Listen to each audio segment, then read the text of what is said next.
আমার নাম জানে না, তাহলে কে আমাকে ডাকতে পারে? তাই একটু বিষম খেয়ে পিছনে ঘুরে তাকালাম। তাকিয়ে কাউকে দেখতে পেলাম না, চেনা পরিচিত। তাই আবার উল্টো হয়ে হাঁটা শুরু করলাম হসপিটালের উদ্দেশ্যে। আবার শুনতে পেলাম সেই অচেনা কণ্ঠটা আমার নাম ধরে ডাকতেছে। দাঁড়িয়ে গেলাম। এতক্ষণ থেকে যে গলা ফাটিয়ে চিল্লাচ্ছি, তোমার নামটা ধরে ডাকতেছি, শুনেও না শোনার ভান ধরে হেঁটে যাওয়ার কারণ কি? ঝাঁঝালো কণ্ঠে কথাটা শুনে একটু ভয় পেয়ে গিয়েছিলাম। পরে ভালোভাবে তাকিয়ে দেখলাম রাতের সেই লোকটা। আমি তো তার নাম জানি না। আপনি যে এইভাবে আমাকে ধমকাচ্ছেন, আমি কি আপনাকে চিনি বা আপনার কণ্ঠটা চিনি? না। আপনি হঠাৎ করে আমার নাম ধরে ডাকলেন, আর আমি কিভাবে জানবো যে শুধু এখানে এই নামটা আমার জন্য আর কারণেই? হয়েছে, আর ফাপড়বাজি করতে হবে না। এখন কোথায় যাচ্ছেন? আর এই অবেলায় বাসা থেকে বের হওয়ার কারণ কি? আপনার মতো তো আর আমি বড়লোকের দুলালি না যে আমাকে বাসায় থাকতে হবে। একসময় দরিদ্রর সম্মুখীন হওয়ার একটা মানুষ। আমি আপনাকে যে কোনো সময় বাসার বাইরে বের হতেই হয়, সেটা দিন বা রাত। কত চাপাবাজি তো ভালোই শিখছেন। এখন আমার প্রশ্নের উত্তর দেন, কোথায় যাওয়া হচ্ছে? এখন আমি হসপিটালে যাচ্ছি। হসপিটালে যাচ্ছেন মানে? হসপিটালে কি আপনার? যদি অন্য কোনো একদিন দেখা হয় তাহলে বলবো। আজকে আমার সময় নেই, এখন আমাকে যেতে হবে। আমার তো কোনো সমস্যা নেই, আমি আপনার সাথে যাচ্ছি আর আপনার গল্প শুনতেছি। বলেন, আপনি বলতে থাকেন, আমি শুনতেছি। আপনি কি পাগল হয়ে গেলেন নাকি? আপনি কেন আমার সাথে যাবেন, তাও আবার হসপিটালে? আমার যখন যা ইচ্ছে হয় আমি তাই করি, আমার কোনো সমস্যা নেই। আপনার কোনো সমস্যা আছে? হ্যাঁ, আমার অনেক সমস্যা আছে। আপনাকে আমার সাথে যাওয়া যাবে না। আমি এখন একাই যাব, আর আপনি আপনার বাসায় যান। তাহলে তো আর কোনো কথাই চলবে না। এখন আমি আপনার সাথে যাচ্ছি, এটাই ফাইনাল। আমি যেটা একবার বলি সেটা করে তারপর সেখান থেকে চলে যাই। তো এখন আমাকে আপনার সাথে নিতেই হবে, যতই সমস্যা হোক আপনার। এ কেমন ঝামেলাই বললাম রে বাবা। এই ছেলের বুঝতেছি না এখন কি করব। যদি এখন ওনাকে আমার সাথে নিয়ে যাই তাহলে তো মা নানা ধরনের প্রশ্ন করবে। কি করব এখন আমি? আপনি একটু বোঝার চেষ্টা করেন। এখন আপনাকে আমার সাথে যোগাযোগ হয় না। আপনি এত অবাক হচ্ছেন কিসের জন্য বুঝতেছি না। একটু বোঝার চেষ্টা করুন। একবার বলেছি যাব, তো এত কথা হচ্ছে কিসের জন্য? আমি যাব তো যাব। কথাটা বলে অনেক ডেবিন ইসমাইল দিতে লাগলেন, আর যেটা আমার কাছে একদম বিরক্ত লাগতেছে। অনেক অসহ্য একটা হাসি। আপনার এই বিরক্তকর দাঁতগুলো আর কখন আমার সামনে মেলে ধরবেন না। তাহলে তো এখন থেকে এটা দাঁতগুলো বেশি বেশি বের করব, কারণ যার যেটা বিরক্তিকর আমি সেটাই বেশি করি। বুঝতে পারতেছেন? এখন থেকে আমার ঝামেলা আপনাকে কতটা সহ্য করতে হবে। ওয়েট ওয়েট, একটা কথা আমি বুঝতে পারলাম না। এখন থেকে আপনার অসহ্যকর দাঁতগুলো আমাকে রেগুলার দেখতে হবে? তার কারণ কি? আপনার সাথে তো আজকের পর থেকে আর আমার কখনো দেখাই হবে না। তাহলে আপনার দাঁতগুলো আমাকে রেগুলার দেখতে হবে কিসের জন্য? খুব দুঃখের সাথে বলতে হচ্ছে যে আপনার সাথে আমার রেগুলার দেখা হবে। ইম্পসিবল, এটা কোনোভাবেই সম্ভব না। আমি চাচ্ছি না আপনার সাথে আর আমার দ্বিতীয়বার দেখা হোক। এই তো ভুল কথা বললো তুমি, কারণ এটা আমাদের দ্বিতীয়বার দেখা। তৃতীয়বার দেখা আমাদের হবেই, কারণ তুমি দ্বিতীয়বার দেখার কথা বলেছো, আর দ্বিতীয়বার দেখা তো হয়েই গেল। কথাটা বলে সেই 32 পাটি দাঁত বের করে খিলখিল করে হাসতে লাগলেন, যেটা আমার কাছে একদম বিরক্ত লাগতেছে।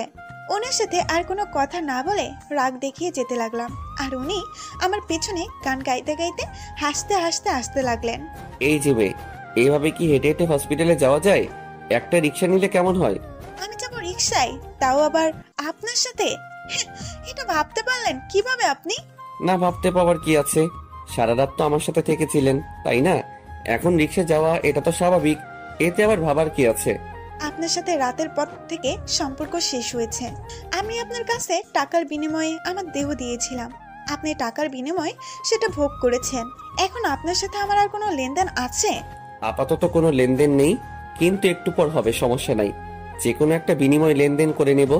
ওনার সাথে কথা বলতে বলতে রাস্তার মাঝখানে চলে এসেছিলাম। হঠাৎ করে একটা গাড়ি এসে আমাকে ধাক্কা দিতে ধরেও দিল না। গাড়িওয়ালা কয়েকটা কথা শুনে গাড়ি নিয়ে চলে গেলেন। দেখুন, আপনার এরকম বাজে ব্যবহার আমার আর সহ্য হচ্ছে না। রাস্তার লোকগুলো তো আমাদের দিকে বাজে দৃষ্টিতে তাকিয়ে আছে, তার উপর আপনার প্যারা। এখন তো আমি মারাই যাব। মারা গেলে তো যেটা, আমার কোনো সমস্যা নেই। যতক্ষণ বেঁচে আছো আমার অত্যাচার সহ্য করতেই হবে। আমি ওনার ওনার সাথে আর কোনো রকম তর্ক করলাম না। ঘাত তারা লোকের সাথে তর্ক করতে নেই, তাও উনি আমার পিছু ছাড়ছে না, আমার পেছনে পেছনে আসতেছে। আমি দৌড়ে গিয়ে যে কোথাও লুকাবো সেটার কোনো স্কোপ নেই এখানে। মুখ বুঝে ওনার ইফটিজনগুলো সহ্য করতেই হচ্ছে আমাকে। আমার মনে শুধু একটাই ভয়, মা যদি দেখে ফেলে তাহলে কি হবে। শেষ পর্যন্ত হসপিটালের কাছে চলে আসলাম। হসপিটালের কাছে চলে এসে পেছনে ফিরে দেখি উনি উধাও। হাঁপ ছেড়ে বাঁচলাম। একটু শান্তি মতো নিঃশ্বাস নিয়ে হসপিটালের ভেতরে প্রবেশ করলাম। এই মেয়ে আমাদের হসপিটালে কি করে? আর একটু হলেই তোর আব্বুর কাছে ধরা খেয়ে যেতাম। সিসি ক্যামেরা ফুটেজে দেখতো যে আমি একটা মেয়ের পিছনে পিছনে যাচ্ছি, কিন্তু এটা তো আমাকে জানতেই হবে যে মেয়েটা কেন হসপিটালে, কি কাজ, এটা তোমাকে জানতে হবে। না হলে তো আমার প্ল্যান কাজে দিবে না। আবার কোথায় গিয়েছিলে? আমি তো তোমার টেনশনে আরো নাজেহাল হয়ে যাব। আমাকে নিয়ে তো টেনশন করতে হবে না, তুমি ভাইয়াকে সব সময় দেখে শুনে রাখো। আমি একটু বাসায় গিয়েছিলাম, আমরা যেখানে এখন বর্তমান থাকি সেখানে গিয়েছিলাম। গিয়ে কিছু কাজ করে তারপর আসলাম। আর হসপিটালের টাকা দিয়ে দিচ্ছি, কালকে রাত্রে ভাইয়ের অপারেশন হবে। সেটা তো অনেক খুশির খবর। আচ্ছা, তুই তাহলে তোর ভাইয়ের কাছে একটু থাক, আমি একটু বাইরে থেকে আসতেছি। আমি ভাইয়ার মাথার কাছে একটা চেয়ার টেনে নিয়ে বসলাম, আর আম্মু বাইরে গেল। আমি শুধু ভাবতেছি, গ্রামে আমরা কত সুখে শান্তিতে ছিলাম। আমাদের ভাগ্যে কি এটাই লেখা ছিল? কেন আমাদের সাথে এরকমটা হলো? আমরা তো কারো কোনো ক্ষতি করিনি, আমি তো আমাদের মতো ছিলাম। আনমনে ভাবতেছিলাম, হঠাৎ কারো পায়ের আওয়াজ শুনে ভাবনা ছেড়ে দিলাম, দিয়ে পেছনে তাকিয়ে দেখি আপনি শেষ পর্যন্ত এইখান পর্যন্ত চলে এসেছেন। আর কত জ্বালাবেন আমাকে? প্লিজ এখন আপনি আর আমাকে জ্বালাবেন না, প্লিজ। আপনি এখান থেকে চলে যান, একটু পরেই আম্মু এখানে চলে আসবে, তখন কি না কি হয়ে যাবে। আপনি প্লিজ চলে যান। ওনাকে হাত জোর করে অনিয়ন বিনয়ন করে বলতে লাগলাম, কিন্তু উনি আমার কথা শুনে হেসেই যাচ্ছে। আর এখন ওনাকে খুন করতে ইচ্ছে করতেছে আমার। আপনার সাহস কি করে হয় একজন ডাক্তারকে হসপিটাল থেকে তাড়িয়ে দিচ্ছেন? বাহ, বুঝতেছি না। আপনার মাথা কি ঠিক আছে? আপনাকে কি পাবনায় পাঠাতে হবে নাকি? আচ্ছা ওয়েট, আমি একজন ডাক্তারকে পাঠিয়ে দিচ্ছি এই ক্যাবিনে, যে আপনার চেক আপ করবে, আর আমি আমার পেশেন্ট চেক আপ করবো। কি আবল তাবল বলতেছেন আপনি?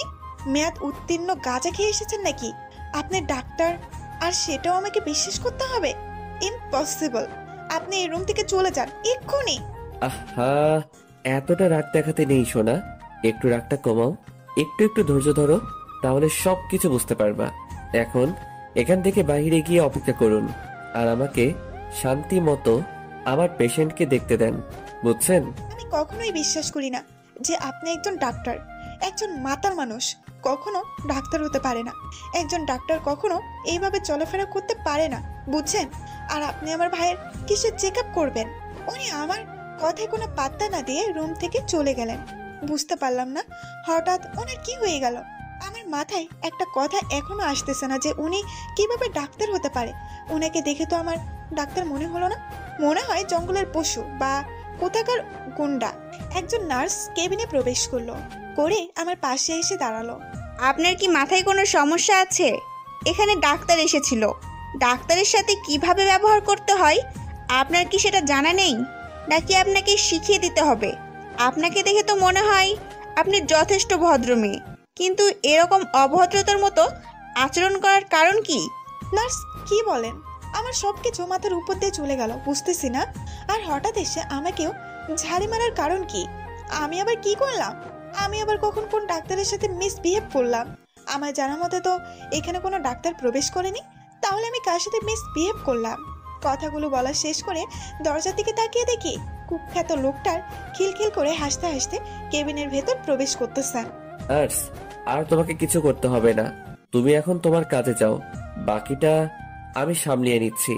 ওকে স্যার, আপনার কোনো সমস্যা হলে জানাবেন। এর কি মাথা ঠিক আছে? এই অদ্ভুত লোকটাকে স্যার বলতেছে? আমার মাথায় কিছুই ঢুকতেছে না। আমার মাথায় মনে হচ্ছে বর্তমান গোবর ছাড়া অন্য কিছুই নেই। আমার কেন বিশ্বাস করতে কষ্ট হচ্ছে যে উনি একজন ডাক্তার। আমার ইচ্ছে করতেছে ওনাকে এক্ষুনি গলা টিপে মেরে ফেলি, তারপর এখান থেকে অন্য কোনো হসপিটালে আমার ভাইকে নিয়ে গিয়ে চিকিৎসা করাই। কি ম্যাডাম, এখন তো বিশ্বাস হলো যে আমি এখানকার একজন ডাক্তার?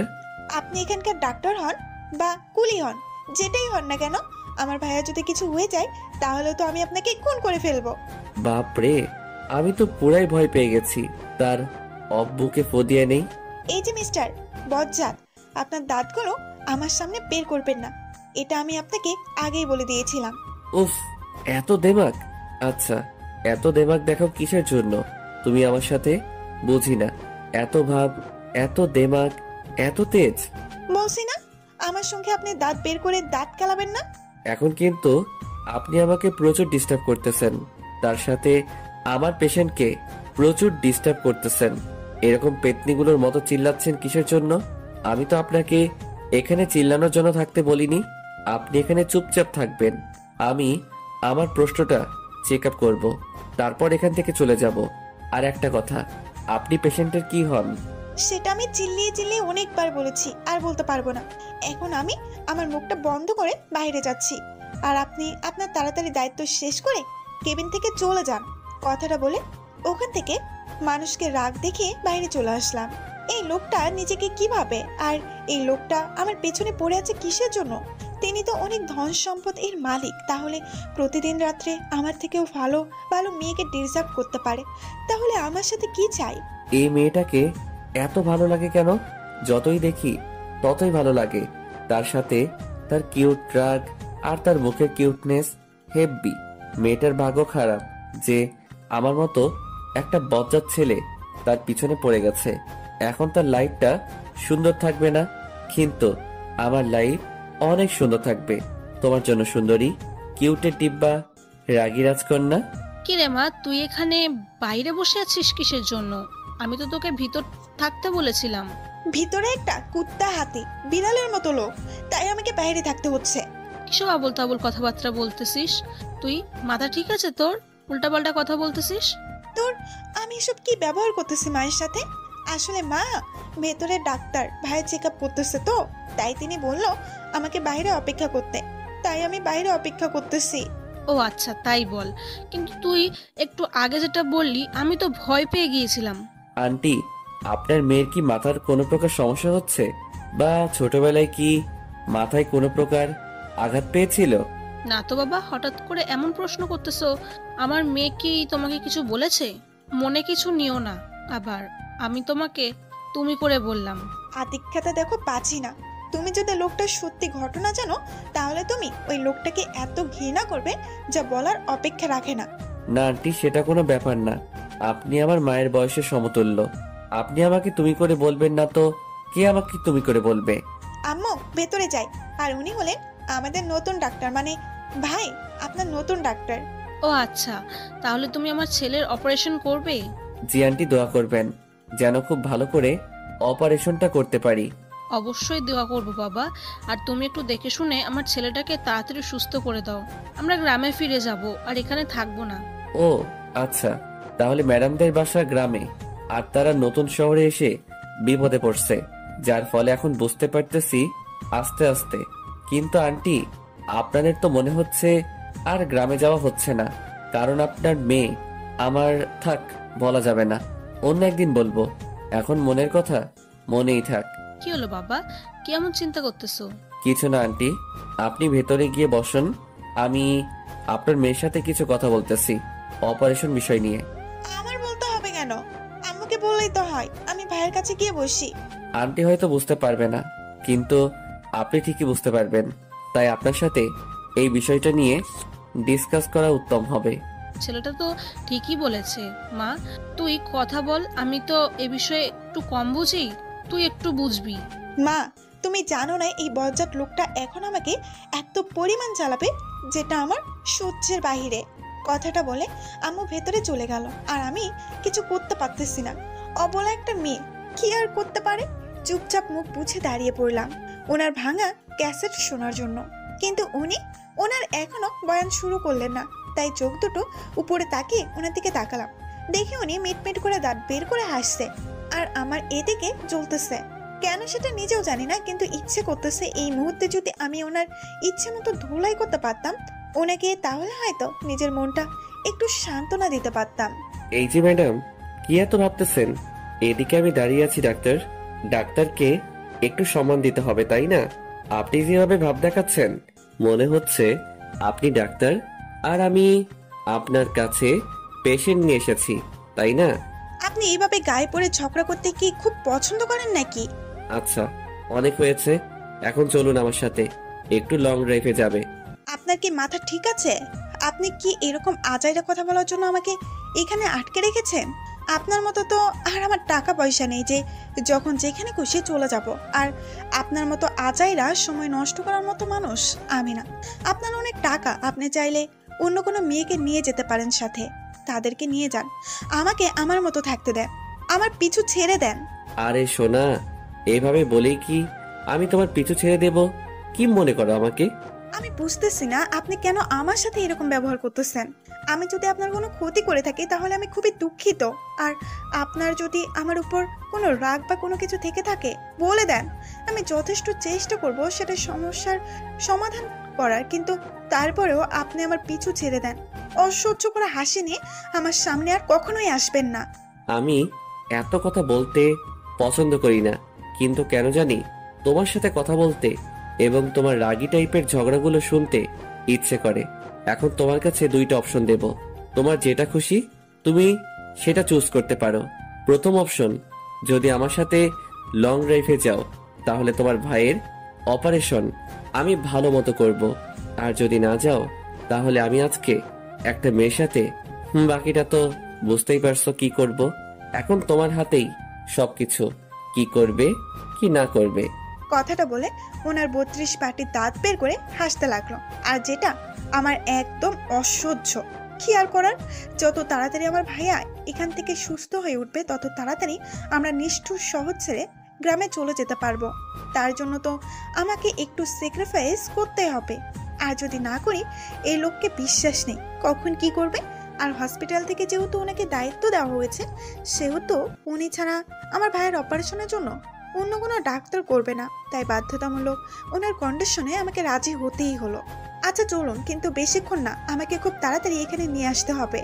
আরে সোনা, আমি জানি তুমি রাজি না হয়ে থাকতে পারবে না, কারণ তুমি আমাকে সামথিং সামথিং। তবে কি জানো, মেয়েরা একটু ন্যাকামি না করলে তাদের পেটের ভাত হজম হয় না, আমি সেটা ভালো করেই জানি। আমি আপনার সাথে যাব ঠিক আছে, কিন্তু আপনার মুখটা সবসময় বন্ধ করে রাখতে হবে, না হলে কিন্তু। আচ্ছা মহারানী, এত রাগ কি করে যে সারাটা জীবন এত রাগ কন্ট্রোল করে থাকবো বুঝতেছি না। আপনার ইচ্ছেগুলো কখনো পূরণ হচ্ছে না মিস্টার। সেটা আমি পরে দেখে নেব, এখন আপাতত যেটাতে রাজি হয়েছ চলো সেটাকে পূরণ করে আসি, বাকিটা পরে দেখা যাবে। কি হবে কি হবে না সময় বলে দেবে, কি হবে আর কি হবে না। তারপর ওনার সাথে গেলাম লং ড্রাইভে। উনি গ্যারেজ থেকে গাড়ি নিয়ে আসলেন, আমি গাড়িতে উঠে বসলাম। উনি চলতে থাকলেন। আমি শহরের অলি গলি রাস্তাঘাট কিছুই চিনি না, উনি আমাকে নিয়ে যাচ্ছে আর আমি বাইরের দৃশ্যগুলো দেখতেছি।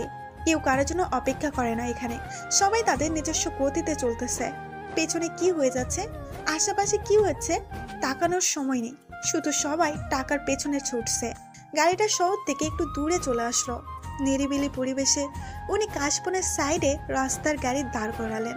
উনি গাড়ি থেকে নেমে এদিকে এসে দরজা খুলে দিলেন আর আমাকে নামতে বললেন। এটা আমাকে কোথায় নিয়ে আসলেন? আর এটা শহর থেকে অনেক দূরে, আমাদের তো যাইতে যাইতে রাত হয়ে যাবে। এটা আমার সব থেকে প্রিয় একটা জায়গা। আমার মন যদি কখনো খারাপ থাকে বা আমি যখন খুব আনন্দে থাকি তখন এই জায়গাতে আসি। তার মানে আজকে আপনার মন খারাপ? আর আপনার মন খারাপ, তাও আমাকে আপনার সাথে আনার কি দরকার ছিল? আপনি একলা আসলেই তো পারতেন। আরে ভাই, আরে ইয়ার, তোকে যে কি করে বোঝাবো, দেখ কাকে কি বলতেছি। হয়েছে, এখন আমাকে কি করতে হবে সেটাই বলুন। এখানে একটু পর কাজী আসবে, আর তারপর তোমার আর আমার বিয়ে হবে, তারপর বাসর হবে, তারপর এখান থেকে চলে যাব। আপনার মাথা ঠিক আছে? কি আবল তাবল কথা বলতেছেন? আমাকে এক্ষুনি এখান থেকে নিয়ে চলুন। এত সহজে বললেই তো আর নিয়ে যাওয়া যায় না।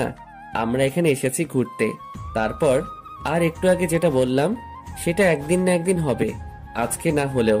ওনার ভাবভঙ্গি দেখে আমি ভয় পেয়ে গিয়েছিলাম, কিন্তু একটু পর ওনার ভাবভঙ্গি নিমিষেই পাল্টিয়ে নিল।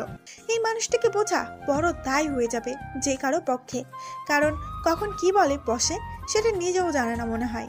কিন্তু একটা কথা ঠিক, যদি এই ছেলে কখনো অভিনয় করে তাহলে পাক্কা অভিনেতা হতে পারবে। এখন আমার হাতে হাত রেখে পায়ে পা মিলিয়ে আমার সাথে হাঁটতে থাকবে আর আমি ফিল করতে থাকবো। আমি কি আপনার বিয়ে করার বউ যে যেটা আপনি বলবেন আমাকে সেটাই মানতে হবে? এটা কোনোভাবেই সম্ভব না, ইম্পসিবল। আমি কখনো এটা পারবো না। দূরে থাকুন আমার থেকে 100 ফিট। তোমার কি চোখ চিলে নিয়ে গেছে? আমার চোখ যদি চিলে নিয়ে যেত তাহলে আমি অনেক খুশি হতাম। আপনার মতো রাক্ষসীকে দেখতাম না দু চোখ দিয়ে। আচ্ছা, আমি যেসব কথা বলি সবকিছু তুমি নেগেটিভ মাইন্ডেড নাও কিসের জন্য? সামনে একটু চোখ তুলে তাকালে দেখতে পারবো এখানে সবাই কাপল, কেউ সিঙ্গেল না। সো আমাদের কেউ তো কাপলের মতো ভাবভঙ্গি ধরতে হবে। আমি এরকমটা করতে পারবো না। করতে না চাইলেও করতে হবে, বাধ্যতামূলক। আপনি কেন বুঝতেছেন না? আর আপনি কেন আমার উপর জোর জবরদস্তি করতেছেন? আমি তো এর থেকেও খারাপ। এখনো তো কোনো কিছু শুরু করলাম না, তাতেই এই অবস্থা। আপনার খারাপ আপনার কাছে, আর আমার ভালো আমার কাছে। আমাকে আমার মতো চলতে দেন। আপনি আপনার মতো চলুন। আপনার লং ড্রাইভ এর ইচ্ছা আমি পূরণ করে দিয়েছি। না, এখনো ইচ্ছেটা পূরণ হয়নি। এখন তুমি আমার হাতে হাত রেখে আমার পায়ের সাথে পা মিলিয়ে এই সৌন্দর্য উপভোগ করব। তারপর এখান থেকে ফেলবো। আর তারপর যে তোমার ভাইয়ার সুন্দর মস্তিষ্কে একটা অপারেশন করব এবং তারপর আমার ভাই সুস্থ হবে আর আমরা এরকম ব্যস্ত শহর ছেড়ে আমাদের শান্তশিষ্ট গ্রামে ফিরে যাব। আর যেখানে গিয়ে কারো বাসায় কাজ করে খেলেও আমাদের কোনো সমস্যা হবে না। কিন্তু আমাদের টাকা পয়সা চাই না, আমাদের একটু শান্তি হলেই চলবে। আবল তাবল কথা বাদ দেওয়ার আমার সাথে আসো। তারপর দেখো সুন্দর সময়টা কি সুন্দর দেখাবে। এই জায়গাটা আর একটু ভিতরে যাইতে হবে, তার জন্য চলো। কথাটা বলে উনি আমার হাত ধরে টানতে টানতে নিয়ে যেতে লাগলেন, আর কোনো কথা বলার সুযোগ দিলেন না। আমি হতবাক তার ব্যবহার দেখে। এমন ভাবে হাত ধরে রেখেছেন যেন হাতটা ছিঁড়ে দিলে আমি এখান থেকে পালিয়ে যাব। এত তাড়াতাড়ি নিয়ে যাচ্ছেন, মনে হচ্ছে যে একটু দেরিতে গেলে সেখানকার সৌন্দর্যটা আমরা উপভোগ করতে পারবো না। আমি তো অনেক মেয়ের হাত ধরেছি, কিন্তু এত ভালো লাগা কাজ করেনি। কিন্তু এই মেয়ের কাছে কি এমন আছে যে ওর হাত ধরতে শুধু ইচ্ছাই করে, আর ওর হাতে হাত রেখে সব সময় পথ চলতে ইচ্ছা করে? কি আছে এই মেয়েটার মাঝে যা অন্য মেয়েদের মাঝে নেই? এই মেয়েটার সাথে থাকলে সময় যে কিভাবে বেরিয়ে যায় সেটা নিজেও জানি না। কিন্তু যখন আমি এইবার থেকে দূরে থাকি তখন কেন আমার অস্থির লাগে? কেন হচ্ছে এরকমটা আমার সাথে? আমি তো এরকম ছিলাম না, কেন হচ্ছে আমার সাথে এরকম? আমি তো এরকম হতে চাই না। উনি আমাকে নিয়ে যাচ্ছে, হঠাৎ করে একটা জায়গায় নিয়ে দাঁড়ালেন। আমি চারিদিকে চোখ বুলিয়ে নিলাম। এত সুন্দর একটা পরিবেশ, তাও আবার শহরের ভেতরে, একদম কোলাহল মুক্ত। এখানে মনে হচ্ছে না শহরের কোনো অস্তিত্ব আছে। মনে হচ্ছে এটা একটা অতুলনীয় সুন্দর একটা পরিবেশ, যা তুলনা হয় না। অবাক দৃষ্টিতে আর মুখটা একটু হা করে চারিদিকে তাকিয়ে আছি। সুন্দর জিনিসের প্রশংসা করতে গেলে আরো প্রশংসা করতে ইচ্ছে করে। এইভাবে হা করে তাকিয়ে আছো কিসের জন্য? মাত্র তো শুরু, আরো সৌন্দর্যটা বাড়বে কিছুক্ষণ পর। এখানে বসো। কথাটা বলে উনি দুর্বা ঘাসের উপরে বসে পড়লেন। আমি ওইখানে দাঁড়িয়ে আছি। কি হলো, বসো। আমি বসতেছি না দেখে উনি আমার হাত ধরে টেনে বসিয়ে দিলেন, দিয়ে আমার পায়ের উপর মাথা দিয়ে শুয়ে পড়লেন। আমি ওনার কাণ্ড দেখে অবাক হচ্ছি। কি হচ্ছে এখন? কি করতেছে আর কি করতে চাচ্ছে? আমার মনে শুধু অনেক প্রশ্নই ঘুরপাক খাচ্ছে। তুমি প্রস্তুত তো এখনকার সৌন্দর্য একটা দেখার জন্য? এমন ভাবে বলতেছেন যেন এখানে কোনো বিস্ময়কর ঘটনা ঘটে যাবে, যেটা দেখার জন্য আমাদের প্রস্তুত থাকতে হবে। উনি আমার কথার উত্তর না দিয়ে শুধু একটু মুচকি হাসি দিয়ে সামনের দিকে তাকিয়ে রইলেন। আমি ওনার সাথে কথা বললাম না, অপেক্ষা করতে লাগলাম যে এই জায়গাটার বিশেষত্ব কি যার জন্য অপেক্ষা করতে হচ্ছে আমাদের। আর কতক্ষণ অপেক্ষা করতে হবে আমাদের এখানে, বলতে পারেন কি? আর বেশিক্ষণ অপেক্ষা করতে হবে না, সূর্য অস্ত যাচ্ছে আর কিছুক্ষণ পরেই। আর কিছুক্ষণ পর কি হবে সেটা বলে দেন, তাহলে তো হয়েই গেল। সেটা যদি বলে দেই তাহলে তোমাকে এতক্ষণ এখানে অপেক্ষা করে রাখলাম কিসের জন্য? তাহলে তো তোমাকে রাস্তায় বলে দিতে পারতাম যাইতে যাইতে। ওনার কথার অবশ্যই যুক্তি আছে, আর ওনার কথাগুলো এখন যুক্তির সঙ্গত মনে হচ্ছে। কিন্তু উনি মাঝে মাঝে যে ব্যবহারগুলো করে তাতে মনে হয় না উনি এতটাও ভালো। কিন্তু এখন যে ব্যবহার করতেছে এখন মনে হচ্ছে না ওনার এরকম কোনো চরিত্র আছে। সেখানে উনি ফিরলেন। আর এখনকার ওনার ব্যবহার আচরণ দেখে মনে হচ্ছে যে উনি একজন সাধারণ মানুষ, কিন্তু মাঝে মাঝে যেটা করে আমার সাথে মনে হয় না উনি সাধারণ মানুষ। আমার মনে হয় কোনো গুন্ডা মাস্তান বা কোনো একটা খারাপ লোক। এত গভীর মনোযোগ দিয়ে হয়তো আমার কথাই ভাবছো, তাই না? এত ভেবে লাভ নেই। ভাবছো যে এতটা খারাপ লোক কিভাবে তোমার সাথে এত ভালো ব্যবহার করতেছে। আসলে আমার কাছ থেকে কেউ ভালো কিছু আশা করে না, সব সময় খারাপ কিছু আশা করে। কথাটা বলে উদাসীন হয়ে সামনে থেকে তাকিয়ে রইলাম। দেখে মনে হচ্ছে ওনারও ভেতরে কোনো কিছু চলতেছে। ভেতর কি চলতেছে সেটা শোনার আগ্রহ হলেও মুখ দিয়ে বা ভাষে প্রকাশ করলাম না। আমি চুপচাপ বসে রইলাম। চুপচাপ বসে থাকতে থাকতে একসময় বিরক্ত লাগতে শুরু করলো। তার সাথে অসহ্যকর একটা সময়, তার সাথে তো একটা অসহ্যকর মানুষের সাথে বসে আছি। সবকিছু মিলে নিজেকে কেমন জানি পাগল পাগল মনে হচ্ছে। হঠাৎ করে উনি উঠে দাঁড়িয়ে গেলেন। ওনার উঠা দেখে আমি উঠে দাঁড়িয়ে গেলাম। উনি আমার পেছনে চলে গেলেন আর পেছন থেকে ওনার হাত দুটো দিয়ে আমার চোখ দুটো ধরে ফেললেন। আশ্চর্য, এটা কিরকম ব্যবহার করতেছে একটা অভদ্র মানুষের মতো। নিজের ভেতর এখন যা মনে হচ্ছে বা যা ভাবতেছো ভাবতে থাকো, এতে আবার কিছু করার নেই। একটু পর তোমার জন্য সারপ্রাইজ অপেক্ষা করতেছে, আর আমি চাচ্ছি যে আমার ভালোবাসাকে সারপ্রাইজ করতে। ওয়েট, ভালোবাসার মানুষকে? নিদারুণ এই পৃথিবীতে ক্ষণস্থায়ী আর ক্ষণস্থায়ী জীবনে এমন কেউ আসে যাকে নিজের থেকেও বেশি ভালোবাসতে ইচ্ছে করে। কিন্তু একটা কথা, যাকে নিজের থেকে বেশি ভালোবাসবে সে তোমাকে প্রাধান্য দিবে না, এটাই বাস্তবতা। আপনার কথার মাথা মুন্ডু আমি কিছুই বুঝতেছি না। আর ভালোবাসার মানুষটা কে? আমি এটা জিজ্ঞেস করছি আপনাকে। জীবনে এমন কিছু সময় চলে আসে যেটা আমরা এক্সপেক্ট করি না, আর যাকে আমরা এক্সপেক্ট করি সেটা কখনোই জীবনে আসে না। আপনার এই উদাসীন কথাগুলো না আপনার কাছেই রাখবেন, আমাকে শোনাতে আসবেন না। আমার প্রশ্নের উত্তর দিবেন। আর আপনি কি আজেবাজে বা আবল তাবল কথা বলতেছেন? আমাকে এখান থেকে নিয়ে চলুন, আর আমার চোখ থেকে আপনার হাত দুটো সরান বলছি। ওয়েট সোনা পাখি, এতক্ষণ যেহেতু ধৈর্য ধরতে পেরেছো আমার জন্য, আর কিছুক্ষণ ধৈর্য ধরো। আমি মোটেও আপনার জন্য ধৈর্য ধরতে চাই না। আমি শুধু আমার ভাইয়ের, না এটা বলা ঠিক হবে না, তাহলে তো ওনার মাথাটা আবার গোবর দিয়ে ভরে যাবে, তখন আবার সমস্যা হবে। কি হলো সোনা পাখি, থমকে গেলে কেন? বলো বলো, আমি তো শোনার জন্য ওদের আগ্রহ নিয়ে আছি, বলো। এই যে মিস্টার, কি আপনার সোনা পাখি? আর এটা কোন ধরনের অসভ্যতামি? হঠাৎ করে উনি আমার চোখ দুটো ছেড়ে দিলেন। এখন চোখ দুটো বলতে পারো আর সামনের সৌন্দর্য উপভোগ করতে পারো। আমি ড্যাম শিওর যে তুমি সারপ্রাইজড হবেই। ওনার কথায় কোনো প্রশ্ন প্রত্যুত্তর না দিয়ে চোখ খুলে সামনে তাকিয়ে তো সত্যি আমি অবাক। অনেকগুলো জোনাকি পোকা, তার সাথে সাদা কাশফুল আর বিভিন্ন রকমেরই লাইটিং। মনে হচ্ছে যেন এটা একটা অন্যরকম জগৎ। আমি ছোটাছুটি করা শুরু করে দিলাম আর জোনাক পোকাগুলো পড়তে লাগলাম, কিন্তু আমি ধরতে পারতেছি না। এই মেয়েটা কি সত্যি পাগল নাকি? এরকম ছোট বাচ্চাদের মতো ছোটাছুটি করতেছে কিসের জন্য? কিরকম বাচ্চা স্বভাব তার? বাচ্চাদের মতো জোনাক পোকার পিছনে ছুটতেছে। দেখে মনে হচ্ছে না যে এটা কোনো 20-21 বছরের মেয়ে। দেখে মনে হচ্ছে যে ছোট্ট একটা বাচ্চা মাত্র দৌড়াতে শিখিয়েছে।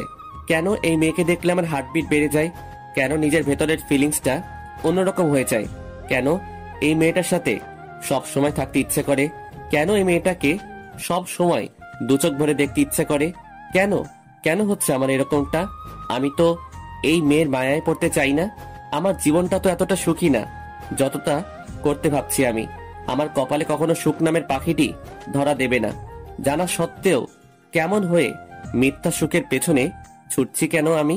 এই মেয়ে, রাত হয়ে গেছে, এখন চলো হসপিটালে যাইতে হবে। আর কিছুক্ষণ পরে গেলে মান দেখতে পাচ্ছি না ঝোনাকি পোকাগুলো কাশফুলে কত মিষ্টি দেখতে লাগছে। হয়েছে, ন্যাকামো করতে হবে না, এখন চলো।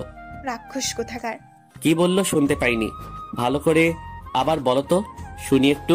নাকি আমি বন্ধ করে এখন চলুন, মুডটাই নষ্ট করে দিল। আন্টি, আপনার মেয়ে কোথায়? আপনাদের ডাক্তারের সাথে তো কথা বলতে গিয়েছিল, কিন্তু এখনো ফেরত দিয়েছে না বুঝতেছি না। আপনাদের মেয়ে আসলে বড় ডাক্তারের সাথে একটু দেখা করতে বলবেন। কেন মা, কোনো সমস্যা? আরে না না, কোনো সমস্যা না। বড় ডাক্তার আপনার মেয়ের সাথে কিছু কথা বলবে তো, তাই। আচ্ছা, আসলে আমি পাঠিয়ে দেবো। কথাটা বলে নার্স কেবিন থেকে চলে গেল। আমি কিছুক্ষণ পর হসপিটালে ফিরলাম।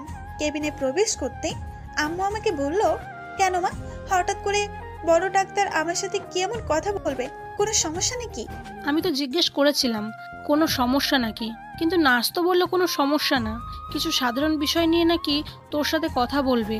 আচ্ছা গিয়ে দেখা করে আয়। আচ্ছা তুমি ভাইয়ের খেয়াল রাখো, আমি গিয়ে শুনে আসি। তারপর আমি বড় ডাক্তারের এখানে আসলাম, এসে দরজায় নক করলাম। উনি ভেতর থেকে আমাকে ভেতরে আসার পারমিশন দিলেন। আমি ভেতরে প্রবেশ করলাম। স্যার, আপনি আমাকে ডেকেছিলেন? তুমি আমাকে আঙ্কেল করে সম্বোধন করতে পারো, সমস্যা নেই। না স্যার, আঙ্কেল এটা আমার সাথে যায় না, স্যারটাই ঠিক আছে। তোমার সাথে আমার কিছু পার্সোনাল কথা ছিল। ওনার মুখ থেকে পার্সোনাল কথাটা শুনে আমি বেশ ঘাবড়ে গেলাম। আমি শুনেছিলাম ডাক্তাররা নাকি ভালো হয় না, খারাপ হয়। তাহলে কি উনিও ওই রকম? ওনাকে ভয়ে ভয়ে জিজ্ঞেস করলাম, জি স্যার বলুন। তোমাকে দেখে অস্থির লাগতেছে কেন? স্বাভাবিক হয়ে বসো। জি আমি ঠিক আছি, আপনি বলুন। আসলে কথাটা যে কিভাবে বলবো আর তুমি যে কিভাবে নিবা বুঝতেছি না। এখন সত্যি অনেক ভয় পাইতেছি, মনের ভেতর একটা অজানা ভয় কাজ করতেছে। কোনো রকম নোংরামে কথা বলবে না উনি আবার আমার সাথে? হঠাৎ করে দেওয়ালে একটা ছবির উপর চোখ পড়তে অবাক হয়ে গেলাম। এটা কিভাবে সম্ভব হতে পারে? এটা কখনো সম্ভব না। আমি ছবির দিকে ভালো করে তাকালাম যে আসলে কি আমি সত্যি দেখতেছি নাকি স্বপ্ন। না, এটা তো স্বপ্ন না, এটা সত্যি। তাও কেন জানি আমার বিশ্বাস হচ্ছে না। আঙ্কেল, দেওয়ালে ছবি দেখা যাচ্ছে আপনি আর একটা ছেলে। ছেলেটা আপনার কি হয়? ছবিতে যে ছেলেটাকে দেখতে পাচ্ছ সে আমার বড় সন্তান। ও আচ্ছা, বুঝতে পেরেছি। তো আঙ্কেল কি বলবেন? কথাটা বলতে চাচ্ছি, কিন্তু তুমি যদি একটু রিয়েক্ট করো তাহলে তো লজ্জার ব্যাপার হয়ে যায়, তাই না? কোনো সমস্যা নেই আঙ্কেল, আমার যদি পছন্দ না হয় তাহলে আমি আপনাকে সম্মানের সহিত বলে দেব। তুমি কি আমার ছেলেটাকে বিয়ে করতে পারবে? কি আঙ্কেল, এটা কি করে সম্ভব? তুমি চাইলে সব সম্ভব হতো না, তুমি যদি... আঙ্কেল, এটা আমার পক্ষে পসিবল না, কারণ আমি একটা গ্রামের মেয়ে। আর আমার ভাইয়ের অপারেশনের টাকা আমি হসপিটালে জমা দিয়ে দিয়েছি। আজকের রাতে আমার ভাইয়ের অপারেশন হবে আর আমরা খুব তাড়াতাড়ি গ্রামে চলে যাব। এই নিষ্ঠুর শহরে থাকবো না, আর থাকতে চাইও না। আমি তোমার কাছে হাত জোর করতেছি মা, কারণ আমি জানি তুমি পারবে আমার ছেলেটাকে ভালো করতে। আমার পক্ষে এটা কখনো সম্ভব না। আমি আপনার ছেলেকে ভালো করে জানি না, চিনি না। আমি কিভাবে আপনার ছেলেকে ভালো করতে পারবো? আর আপনার ছেলে তো ভালো। আমার ছেলে কখন কোথায় কি করে কি না করে সব খবর আমি রাখি। আর তুমি যে আমার ছেলের সাথে আজকে ঘুরতে গিয়েছিলে সেটাও আমি জানি। আমি সেখানে নিজ ইচ্ছায় যাইনি, আপনার ছেলে আমাকে বাধ্য করেছে, তাই আমি যেতে বাধ্য হয়েছি। আমি তোমার হাত ধরে বলতেছি, প্লিজ তুমি চাইলে আমার ছেলেটাকে ভালো করতে পারবে, আমি জানি। এটা কি করতেছেন আপনি আঙ্কেল? প্লিজ আমার হাত ছেড়ে দেন। আর এটা আমার পক্ষে পসিবল না। আর আমার যতদূর জানার, আপনার ছেলে তো ভালো, আপনার ছেলে তো কোনো সমস্যা না, তাই না? আর আমি তো কোনো ডাক্তার না যে আপনার ছেলেকে ভালো করব। আমার ছেলেটা মোটেও এরকম ছিল না, অনেক শান্তশিষ্ট, ভদ্র, নম্র ছিল। এমনিতেই তো ডাক্তার হয়নি, তাই না? হিরো হওয়ার পেছনে একটা লম্বা ঘটনা আছে, সেটা একদিন সময় করে তোমাকে আমি বলবো। আঙ্কেল, আমি করতে পারবো না, আমি আসি। আপনি আমার থেকে ভালো কাউকে আপনার ছেলে পুত্রবধূ করে আনতে পারবেন, আপনাদের লেভেলের। কথাটা বলে আঙ্কেলকে আর কোনো কথা বলার সুযোগ না দিয়ে হন করে বেরিয়ে আসলাম। সোজা ভাইয়ের কেবিনে গেলাম, ভাইয়ার মাথার কাছে বসে পড়লাম। নিজের অজান্তে চোখ বেয়ে পানি গড়িয়ে পড়লো। পাশে তাকিয়ে দেখি আম্মু জায়নামাজে বসে ভাইয়ের জন্য দোয়া করতেছে। হয়তো আমি নিজেও জানি না আমি এত দুর্বল হয়ে যাচ্ছি কিসের জন্য। আর আঙ্কেলের বলা কথাগুলো মাথায় বারবার ঘুরতেছে কেন? ভাইয়ারে, এই শহরটা এতই নিষ্ঠুর আমি আগে জানতাম না। আগে শুধু লোক মুখে শুনতাম যে শহরের মানুষ নাকি ভালো হয় না, কিন্তু এতটা জঘন্যতম হয় সেটা তো জানতাম না রে ভাইয়া। পাইলে তোর হতভাগী বোনটাকে মাফ করে দিস। কি রে মা, তোর চোখের পানি কি হয়েছে তোর? আর ডাক্তার সাহেব কি বললেন যে তুই কান্না করতেছিস? আমার ছেলেটার কিছু হবে না তো? আম্মু, আমার ভাইয়ের কিচ্ছু হবে না। আজকে রাতে অগ্রসর হলে, কোনো মতো সুস্থ হলে আমরা নিষ্ঠুর করে থাকবো না। আমরা গ্রামের ছেলে, গ্রামে গিয়ে প্রয়োজন হলে গাছতলায় আশ্রয় নিয়ে থাকবো, তাও এই নিষ্ঠুর শহরে থাকবো না। তুই একদম ঠিক বলেছিস রে মা। এই শহর আমার বুক থেকে আমার ছেলেকে কেড়ে নিতে চেয়েছিল। আমরা এই শহরে থাকবো না, আমরা চলে যাব গ্রামে। গ্রামে আমরা শান্তিতে থাকতে পারবো। আম্মু আর আমি কথা বলতেছিলাম, হঠাৎ করেই দেখলাম উনি রুমের ভেতরে প্রবেশ করলেন। ওনাকে দেখে বেশ গম্ভীর মনে হচ্ছে, কোনো একটা বিষয় নিয়ে অনেক রাগান্বিত আছে। আপনার সাথে কিছু কথা ছিল একটা বিষয় নিয়ে, একটু বাইরে আসবেন? যদি সমস্যা না হয় তো। কি যে বলো বাবা, আমাদের আবার কি সমস্যা হবে? আচ্ছা বাবা, আমার ছেলেটার অপারেশন হবে কখন? এই তো আন্টি, ভোর রাতে অপারেশন হবে। তারপর আমি বাধ্য মেয়ের মতো রুম থেকে বেরিয়ে আসলাম। আমার পেছন পেছন উনিও বেরিয়ে আসলেন। আম্মু ভাইয়ের কাছে বসে রইল। জি বলুন, কি এমন কথা যে আমাকে বাইরে নিয়ে আসলেন? হাসপাতালের বাইরে যেতে হবে, একটু যাব আর আসবো। আমরা তো একটু আগে বাইরে থেকে আসলাম, তাই না? এখন আবার যেতে হবে কিসের জন্য? আর আপনি তো আমাকে কন্ডিশন দিয়েছেন আপনার সাথে বাইরে ঘুরতে যাব, আর আপনি এসে আমার ভাইয়ের অপারেশন করবেন, আর এখন আবার বলতেছেন বাইরে যেতে হবে, কিন্তু কেন? এত প্রশ্নের উত্তর দিতে পারবো না এখন। যেতে হবে তো যেতেই হবে, আর কোনো প্রশ্ন শুনতে চাচ্ছি না। অনেক গম্ভীর গলায় কথাটা বললো, দেখে মনে হচ্ছে বেশ রেগে আছে, কিন্তু কিসের জন্য হঠাৎ আমার সাথে এত রেগে যাচ্ছে ব্যাপারটা বুঝলাম না। আমি কি আপনার ঘরের বউ নাকি? যখন যেটা বলবেন সেটাই শুনতে হবে? কে আপনি? কেন আপনার সাথে যাব? দেখো, আমি ভালোই ভালোই বলতেছি, চলো আমার সাথে, নয়তো তোর ভাইয়ার অপারেশন হওয়ার বদলে এখানে লাশ হবে। ওনার বলা কথাটা শুনে আমি নিস্তব্ধ হয়ে গেলাম। কি বলতেছে উনি? কি এমন হয়েছে যার জন্য এইরকম জঘন্য কথাটা মুখ থেকে বের করলেন? আমি আর কোনো কথা বলার সাহস পেলাম না। উনি সামনে সামনে যাচ্ছে, আমি ওনার পেছন পেছন যাচ্ছি, বাধ্য মেয়ের মতো। কি করব আমি এখন? উনি ফোনটা হাতে নিয়ে কাকে কাকে জানি ফোন দিয়ে কি করতে বললেন। আমি ওনার পাশে গাড়িতে গিয়ে উঠে বসলাম। উনি অনেক জোরে গাড়ি চালাতে লাগলেন। আমি কোনো কথা না বলে নিঃশব্দে কেঁদে যাচ্ছি। কান্না ছাড়া এখন আর কোনো কিছু করার উপায় নেই। কান্নাই একমাত্র সঙ্গী। হঠাৎ করে গাড়ি থমকে দাঁড়ায়। আমি চারপাশে একটু চোখ বুলিয়ে নিলাম, কিন্তু একটু অন্ধকার অন্ধকার ভাবতো, তাই ভালো করে দেখতে পেলাম না। আর কোথায় নিয়ে এসেছে জায়গাটা আমি ঠিক চিনতে পারছি না। আমি চিনবো কি করে? জন্মের পর কি কখনো আগে এসেছে নাকি যে আমি জায়গাটা চিনবো? উনি গাড়ি থেকে নেমে এসে আমার হাত ধরে টানতে টানতে একটা বাসার ভেতরে নিয়ে গেল। আজব ব্যাপার, আপনি আমার সাথে এরকম ব্যবহার করতেছেন কিসের জন্য? বলবেন তো আমার ভুলটা কোথায়? কি করেছিস তাই না? কি করেছিস তুই? এটা কিভাবে করতে পারলি? এইভাবে বলতেছেন কেন আপনি? আমি কি করেছি? আমি তো কোনো ভুল করিনি আপনার সাথে। চুপ! এত জোরে চিল্লানি দিচ্ছেন, আমি সহ বাকি সবাই থমথম খেয়ে গেছে। কিন্তু আমি তো রহস্যটা বুঝলাম না, উনাকে এরকম দেখাচ্ছে কেন? একদম অস্থির দেখাচ্ছে। তুই আমার বাবাকে খুন করেছিস কেন? ওনার কথা শুনে রীতিমতো আমি অবাক হচ্ছি। বলছে উনি, ওনার মাথা ঠিক আছে? ওনার বাবাকে আমি খুন করতে যাব কিসের জন্য? আপনার মাথা ঠিক আছে? আমি তো আপনার সাথে আসার কিছুক্ষণ আগে আঙ্কেলের সাথে কথা বলেছিলাম। আপনার বাবাকে আমি খুন করব কিসের জন্য? তাহলে এই ভিডিওটা কি মিথ্যা? এই ভিডিওটা কি মিথ্যা ছিল? ভিডিওটা দেখে আমি রীতিমতো অবাক। এটা কি করে সম্ভব? আমি ওনার সাথে কথা বলতেছিলাম, কিন্তু এখানে তো... আমার বাবা কি এমন বলেছিল যার জন্য তুই আমার বাবাকে খুন করে দিলি? আপনি একটু বোঝার চেষ্টা করুন। সত্যি আমি আপনার বাবাকে খুন করিনি। আপনি একটু বোঝার চেষ্টা করুন প্লিজ। কথাটা বলে কান্না করতে লাগলাম। এটা আমার সাথে কি হচ্ছে? আমি তো ওনাকে খুন করিনি, তাহলে কেন ভিডিওতে দেখাচ্ছে যে আমি ওনাকে খুন করেছি? স্যার, কাজী সাহেব উপস্থিত। এখানে আবার কার বিয়ে হতে যাচ্ছে? এমনিতেই তো এখানে শোকের ছায়া নেমে এসেছে, তার উপরে এখানে আবার কার বিয়ে হতে চলেছে? চল আমার সাথে, তোকে তো আমি এত সহজে ছেড়ে দিতে পারি না।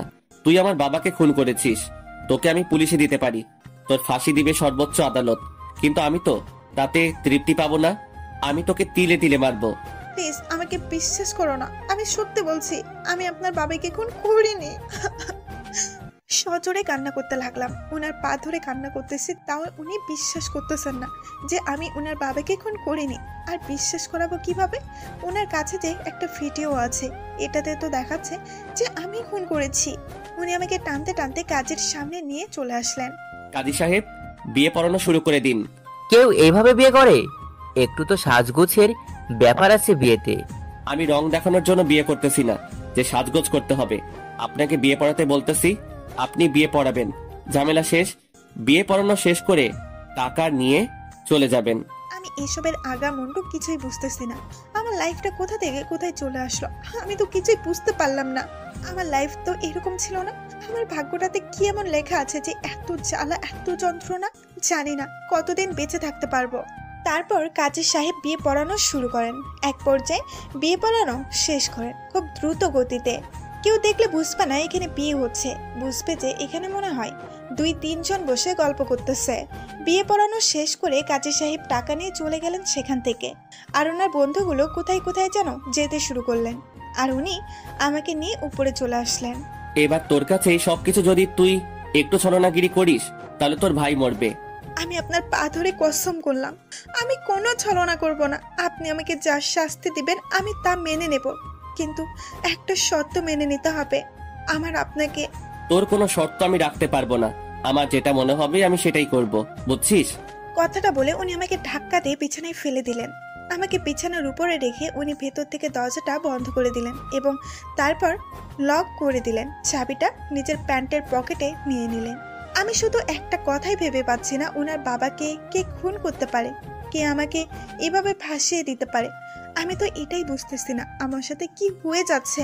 আমি আমি তুমি তখন আঙ্কেলের সাথে কথা বললাম, আঙ্কেলকে দেখে তো মনে হয় না কোনো খারাপ লোক। যদি খারাপ লোক হতো তাহলে তো আমার সাথে খারাপ আচরণ করতেন, কিন্তু তাকে দেখে মনে হয় না তিনি অনেক খারাপ লোক। এখন আমাকে বলতো শুনি, তুই কেন আমার বাবাকে খুন করলি? আমার বাবা তোর সাথে কি এমন করেছিল যে তুই আমার বাবাকে খুন করলি? উনি আমার চুলগুলো নিজের হাতে মুঠিবদ্ধ করে ধরে রেখে আমাকে কথাগুলো জিজ্ঞেস করতেছে। আমার তো মাথার অবস্থা করুন। আপনি বিশ্বাস করুন, আমি আপনার বাবাকে খুন করিনি। প্লিজ আমাকে এইভাবে কষ্ট দিবেন না। তাহলে ভিডিওটা কি মিথ্যা ছিল? কিভাবে ওটা মিথ্যা হবে আমাকে একটু বলে দে যে ভিডিওটা কিভাবে মিথ্যা হতে পারে শালি। প্লিজ আমার চুলগুলো ছেড়ে দেন, খুব ব্যথা লাগতেছে। প্লিজ ছেড়ে দেন, আমি আপনাকে হাত জোর করে বলতেছি, আপনার পায়ে পড়ছি, প্লিজ তাও আপনি আমার চুলগুলো ছেড়ে দেন। এটা তো আজকে মাত্র শুরু হলো, এখন আরো কি কি হবে? আজকে থেকে শুরু, যতদিন বেঁচে থাকবি প্রতিটা মুহূর্ত তোকে মৃত্যুর স্বাদ গ্রহণ করতে হবে। কথাটা বলতে বলতে উনি ওনার শার্টের বোতামগুলো খুলতে লাগলেন। শার্টের বোতাম খোলা শেষ করে উনি শার্টটা ছুঁড়ে ফেলে দিলেন ফ্লোরে। উনি আমাকে বিছানার উপর 2 হাত দিয়ে চেপে ধরলেন। উনি আমাকে চেপে ধরেছে, আমি ব্যথায় কুকিয়ে উঠেছি। বারবার উনাকে সরানোর চেষ্টা করতেছি, কিন্তু ওনার শক্তির সাথে আমি পারতেছি না। প্লিজ এরকমটা করবেন না আমার সাথে, প্লিজ। আপনি একটু বোঝার চেষ্টা করেন, আমার ভাইয়ের আজকে অপারেশন হবে। প্লিজ আপনি আমার সাথে এরকম করবেন না। অপারেশনটা তো আপনি করবেন, প্লিজ আমাকে ছেড়ে দিন। কিন্তু আমার কথা ওনার কান অবধি পৌঁছাচ্ছে না। উনি তাও ওনার কাজটা করে যাচ্ছে। আমার গলায় ওনার ঠোঁট দুটো বসিয়ে দিয়ে পাগলের মতো চুম্বন করতেছে। আপনাকে আমি অনুরোধ করতেছি, আমি তো আপনার কাছ থেকে পালিয়ে যাচ্ছি না বা হারিয়ে যাচ্ছি না, তাই না? আপনি সারা জীবন মানে আমি যতদিন বেঁচে আছি ততদিন তো কষ্ট দিতে পারবেন, তাই না? অন্তত আজকে আপনি আমার ভাইয়ের অপারেশনটা ঠিক মতো করুন প্লিজ। আপনি যা বলবেন আমি তাই শুনবো, না হলে আমার আম্মু বাঁচতে পারবে না। আর একবার যদি তুই আমার কাজে ডিস্টার্ব করিস তাহলে তোকে এখানে খুন করে ফেলবো। ওনার কথা হলো থমকে গেলাম, আর কোনো রকম আওয়াজ করলাম না।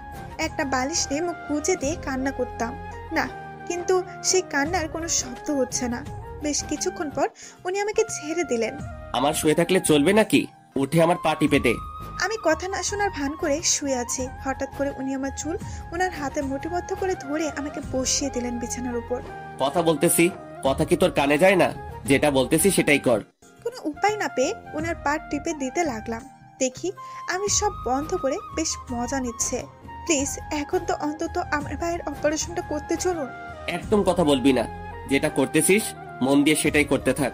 আর কোনো কথা বলার সাহস পেলাম না। ওনার পা টিপে দিতে লাগলাম, চোখ দিয়ে পানি গড়িয়ে পড়তে লাগলো। এটাই ছিল আমার ভাগ্য তাহলে। আজ সকালে কি ছিলাম আর রাতে কি হয়ে গেলাম। সব থেকে বড় কথা, উনি বিকেলে যে ব্যবহারগুলো করলেন আমার সাথে, আর এখন যে ব্যবহারগুলো করতেছে, ওনাকে দেখে মনে হয় না যে উনি এতটাই খারাপ, কিন্তু চোখ দিয়ে দেখো সবকিছু দেখতে সেম। বিশ্বাস না করে উপায় আছে? হয়েছে, এখন যা, তাড়াতাড়ি গোসল করে রেডি হয়ে নে, হসপিটালে যাব। উনি কথাটা বলতে দেরি আমি ছটপটি গিয়ে গোসল করে বেরিয়ে আসলাম। বাথরুম থেকে বেরিয়ে এসে দেখি উনি রুমের ভেতর নিয়ে।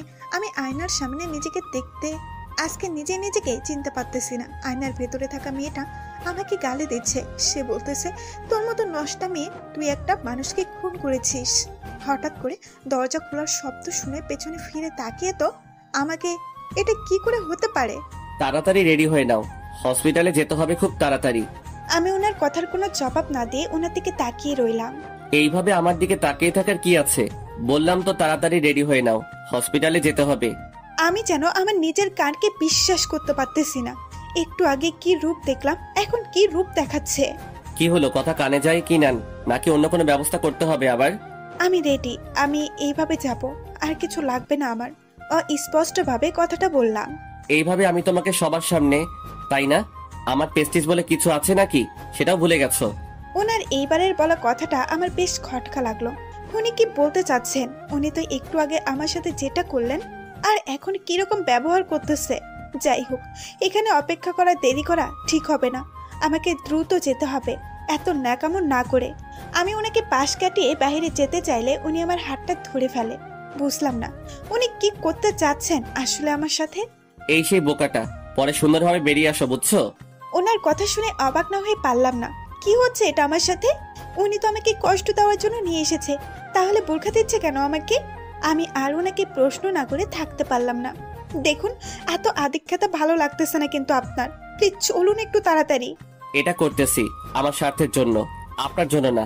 আপনাকে যে কত টর্চার করছে তার তো দাগ পড়েছে, তাই না? আপনার আম্মু যদি আপনাকে প্রশ্ন করে তখন তো আপনি বিভ্রান্তে পড়ে যাবেন।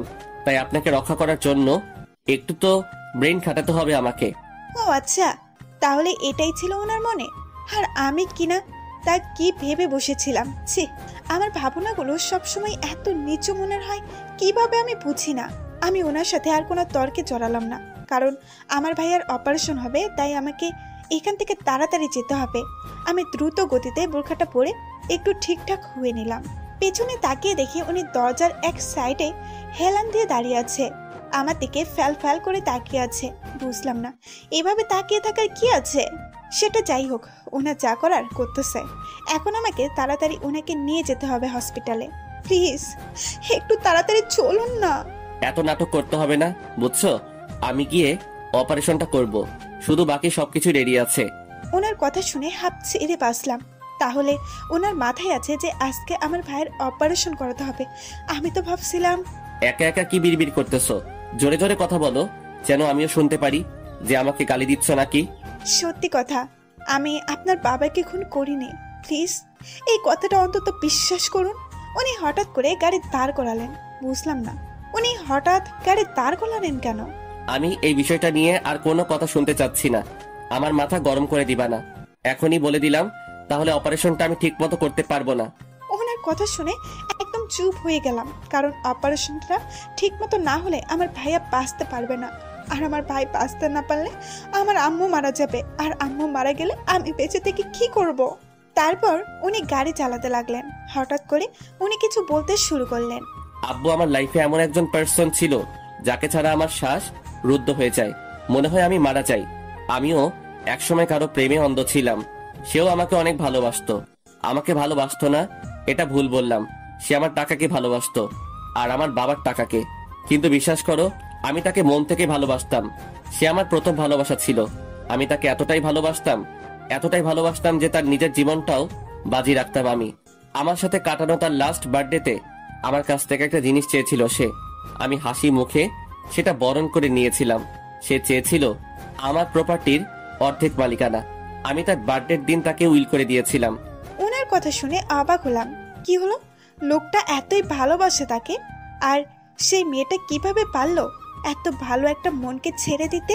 তারপর কয়েকদিন পর থেকে সে আমাকে ইগনোর করতে থাকে, আর এক সময় সে আমাকে বলে দেয় যে সে আমার সাথে আর রিলেশনে থাকবে না। তখন যে আমার মনের ভিতরে কি একটা তোলপাড় শুরু হয়েছিল সেটা আমি জানি। আমি তাকে বলেছিলাম, তুমি চাইলে আমি তোমাকে আমার জীবনটাও দিয়ে দিব, কিন্তু তাও তুমি আমাকে ছেড়ে দিও না আমি বেঁচে থাকতে। তার উত্তরটা এমন ছিল, তাহলে তুই মারা যা। তার কথাটা শুনে সেদিন রাতে সুইসাইড করার সিদ্ধান্ত নিয়েছিলাম আমি। কিন্তু আমার বাবা আমার লাইফটাকে বাঁচিয়ে রেখেছে, শেষ হতে দেয়নি। আর সেই বাবাকে তুমি খুন করেছো। তোমাকে কি করে এত সহজে ছেড়ে দেই বলো? তোমাকে তো এর শাস্তি ভোগ করতেই হবে দিনের পর দিন। প্লিজ আপনি একটু বোঝার চেষ্টা করুন। আমি সত্যি আপনার বাবাকে খুন করিনি। চুপ, সি, একটা কথা বলবি না তুই, তাহলে কিন্তু তোকে আমি। ওনার কথা বলার ভাবভঙ্গি দেখে সত্যি আমি অনেকটা ভয় পেয়ে গিয়েছিলাম। তাই নাকি সংযম রেখে চুপচাপ গুটিসুটি মেরে বসে রইলাম। এখানে অযথা তর্ক করে কোনো লাভ হবে না। আগে আমার ভাইয়ের অপারেশনটা শেষ হোক। তোমার যা খুশি ভাবতে থাকো, কিন্তু একটা কথা ভুলেও চিন্তা করবে না যে আমাকে ফাঁকি দিয়ে তুমি চলে যাবা। তাহলে সেদিনই তোমার পরিবারের লাস্ট দিন হবে। ওনার হুমকি দাও কথাটা শুনে আমার মনটা কেঁদে উঠলো। কেন আমার জীবনে এরকম ঘটনা ঘটলো? আমি কি এত বড় পাপ করেছিলাম যে আমার লাইফ এরকম একটা ঘটনা ঘটতে হলো? আমরা হসপিটালে চলে এসেছি, আর একটা কথা মাথায় রাখবে, কাউকে বুঝতে দিবে না। আমরা হসপিটালে চলে এসেছি, আর একটা কথা মাথায় রাখবে, কাউকে বুঝতে দিবে না।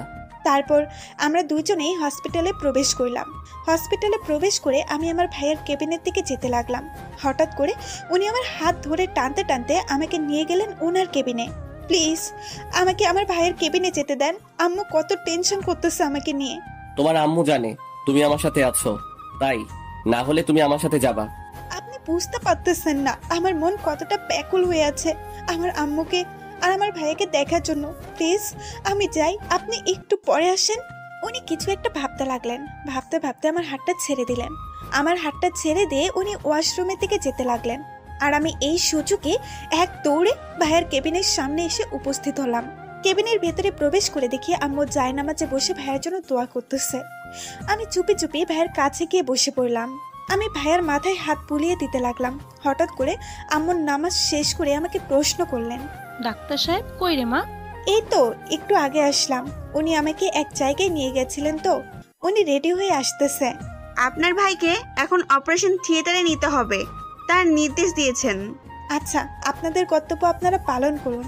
তারপর ভাইকে অপারেশন থিয়েটারে নেওয়া হলেও আমি আর আম্মু অপারেশন থিয়েটারের সামনে অপেক্ষা করতেছি কখন অপারেশন শেষ হবে। প্রায় 2 ঘন্টা পর উনি বেরিয়ে আসলেন অপারেশন থিয়েটার থেকে। আসসালামু আলাইকুম আন্টি, অপারেশন সাকসেসফুল। আপনাদের কোনো টেনশন নেই, 24 ঘন্টার মধ্যেই জ্ঞান ফিরে আসবে। তোমাকে যে কি বলে ধন্যবাদ দেব আমি ভাষা খুঁজে পাচ্ছি না বাবা। আরে আন্টি, আমাকে ধন্যবাদ দেওয়ার কি আছে? উপর আল্লাহ যদি আপনাদের ছেলেরা হায়াত বাড়াতে, তাহলে আমার বুকে কখনো সম্ভব হতো না আপনাকে বাঁচিয়ে রাখা। আর এই যে ম্যাডাম, আপনি আমার সাথে আসেন, আপনাকে কিছু ওষুধ লিখে দেব, সেগুলো ফার্মেসি থেকে আনবেন। তাহলে তুই ওষুধগুলো নিয়ে আয়, আমি তোর ভাইয়ের বাসায় বসে থাকি, কেমন? আমি কোনো কথা বললাম না, অসহায় দৃষ্টিতে ওনার দিকে তাকিয়ে রইলাম। আম্মু জানো, তোমার সাথে বসে আড্ডা দিতে খুব ইচ্ছে করতেছিল, কিন্তু সেই ভাগ্যটা আর কখনো হবে কিনা জানি না। আম্মুর দিকে কিছুক্ষণ ছলছল চোখে তাকিয়েছিলাম। তারপর উনি যেতে থাকলে আমি ওনার পেছনে পেছনে যেতে থাকলাম। আপনার তো ভাইয়ার অপারেশন সাকসেসফুল, এই খুশিতে তো আমাকে মিষ্টি খাওয়া উচিত, তাই না? এখনো তো অনেক রাত, সকাল হলে না হয় আপনাকে খাওয়াবো। আপনি চাইলে কিন্তু আমি এখনই খাইতে পারি, তাও অনেক আনন্দে। আপনার কথাটা ঠিক বুঝতে পারলাম না, কি বোঝাতে চাচ্ছেন আপনি? কিছু বুঝতে হবে না, এখন শুধু দরজাটা বন্ধ করে দিয়ে আমার সামনে এসে দাঁড়াও, তাহলেই হবে। দরজা বন্ধ করতে হবে কিসের জন্য? আপনি বলেন, আমি শুনতেছি তো। একবার কথাটা বলছি সেটা পালন না করে মুখের উপর তর্ক করতেছিস, সাহস কি করে হলো তোর? কোনো ধমক শুনে আর কোনো কিছু বলার সাহস পেলাম না। তাড়াতাড়ি গিয়ে দরজাটা বন্ধ করে দিয়ে লক্ষ্মী মেয়ের মতন সামনে এসে দাঁড়ালাম। হঠাৎ করে উনি আমার 2 হাত ধরলেন। বুঝতেছি না আসলে উনি কি করতে চাচ্ছেন। আপনি আমার হাত ধরতেছেন কিসের জন্য? সুরসুরি লাগে। ওই আগে তো জানতাম না কারো হাত ধরলে সুরসুরি লাগে। কথাটা বলে উনি আমাকে এক টান দিয়ে ওনার বুকের সাথে মিশিয়ে নিলেন। এই যেন অন্যরকম একটা ফিলিংস কাজ করতেছে আমার ভেতর, কিন্তু উনি কি করতেছে আর কি করতে চাচ্ছে ভয় লাগছে খুব আমার। এখানে অত্যাচার শুরু করে দিবে না তো? উনি আমার পেছন দিক দিয়ে জড়িয়ে ধরলেন আর ওনার থুতনিটা আমার ঘাড়ের উপরে রাখলেন। ওনার নিঃশ্বাসগুলো আমার কানে বারবার প্রতিধ্বনি খাচ্ছে।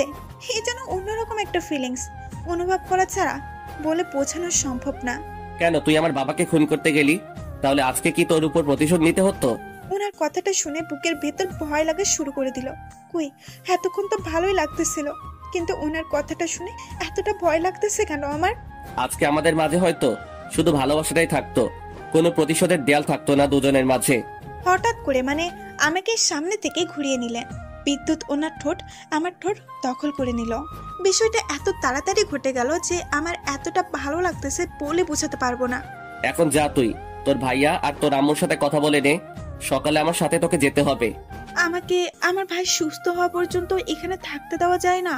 আমি যেটা বলছি ঠিক সেটাই হবে। আমি আর কোনো কিছুর বলার সাহস পেলাম না, মাথা নিচু করে বেরিয়ে যেতে লাগলাম। হঠাৎ পেছন থেকে ডাক দিলেন, তাই থমকে দাঁড়িয়ে গেলাম। উনি আমার সামনে একটা টিস্যু হাতে নিয়ে দাঁড়ালেন। নিজে থেকেই উনি আমার ঠোঁট দুটো ভালো করে পরিষ্কার করে দিলেন। এখন যেতে পারো। আমিও চুপচাপ চলে আসলাম, ওনার কোনো কথার উত্তর না দিয়ে।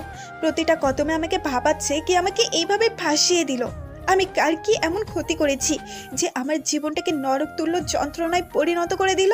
এভাবে এখনই হাল ছেড়ে দিলে চলবে না। এর সত্য ঘটনা আমাকে বের করতেই হবে। হ্যাঁ, আমি সত্য ঘটনা বের করে ছাড়বো। এর পেছনের রহস্যটা কি? কথাগুলো ভাবতে ভাবতে ভাইয়ের কেবিনে প্রবেশ করলাম। ভাইয়ের কেবিনে প্রবেশ করে দেখি আম্মু ভাইয়ের মাথার কাছে বসে আছে আর ভাইয়ার মাথায় হাত বুলিয়ে দিচ্ছে। কি রে মা, ডাক্তার সাহেব কি বললো? কতদিন লাগবে সুস্থ হতে? কয়েকদিনের মধ্যে সুস্থ হয়ে যাবে, টেনশন করার কিছুই নেই। এখন তো অপারেশনটা ঠিকঠাক মতো হয়েছে, তাই না? ইদানিং দেখতেছি তুই খুব কম সময় হাসপাতালে থাকিস, বেশিরভাগ সময় হাসপাতালের বাইরে থাকিস। ব্যাপারটা বুঝলাম না। তোমাকে কোনো কিছু বুঝতে হবে না, আমি যা করতেছি আমাদের মঙ্গলের জন্যই করতেছি, এটাই মাথায় রেখো। আমি জানি তুই খারাপ কোনো কিছু করতে পারিস না, কিন্তু তারপরেও টেনশন হয় তোকে নিয়ে খুব। তোমার সেই বিশ্বাসের মর্যাদা আমি রাখতে পারিনি। এর প্রধান কারণ হচ্ছে আমাদের দরিদ্রতা। তুমি যদি জানতে পারো আমি কি কি করেছি, হয়তো তোমার মেয়ে বলে আমাকে স্বীকার করবে না, কিন্তু সত্য কথা তো লুকিয়ে রাখা পসিবল না। একদিন না একদিন তোমাকে বলতেই হবে। কি রে মা, কি এমন ভাবতেছিস এত মনোযোগ দিয়ে? তেমন কোনো কিছুই না, আমি এখন একটু বেরোবো, আজকে আর তোমাদের সাথে দেখা হবে না। কি বলিস? এত রাতে কোথায় যাবি? কোথায় থাকবি যে হসপিটালে থাকবি না? তুমি আমাকে বিশ্বাস করো তাই না? হয়, আর সেটা ভেবে রাখো যে কোনো খারাপ কিছু করব না। আমি তোর মা, আমার তো জানার অধিকার আছে তুই কোথায় থাকবি। তোমার সবকিছু জানার অধিকার আছে, কিন্তু কয়েকটা দিন আমাকে সময় দাও, তারপরে তোমাকে সবকিছু বলবো। এখন কোনো রকম প্রেশার দিও না প্লিজ। আচ্ছা, যেটা তোর খুশি সেটাই কর, আমি আর কোনো কিছু বলবো না তোকে এই ব্যাপার নিয়ে। মাকে কোনো কিছু উত্তর না দিয়ে বেরিয়ে আসলাম কেবিন থেকে।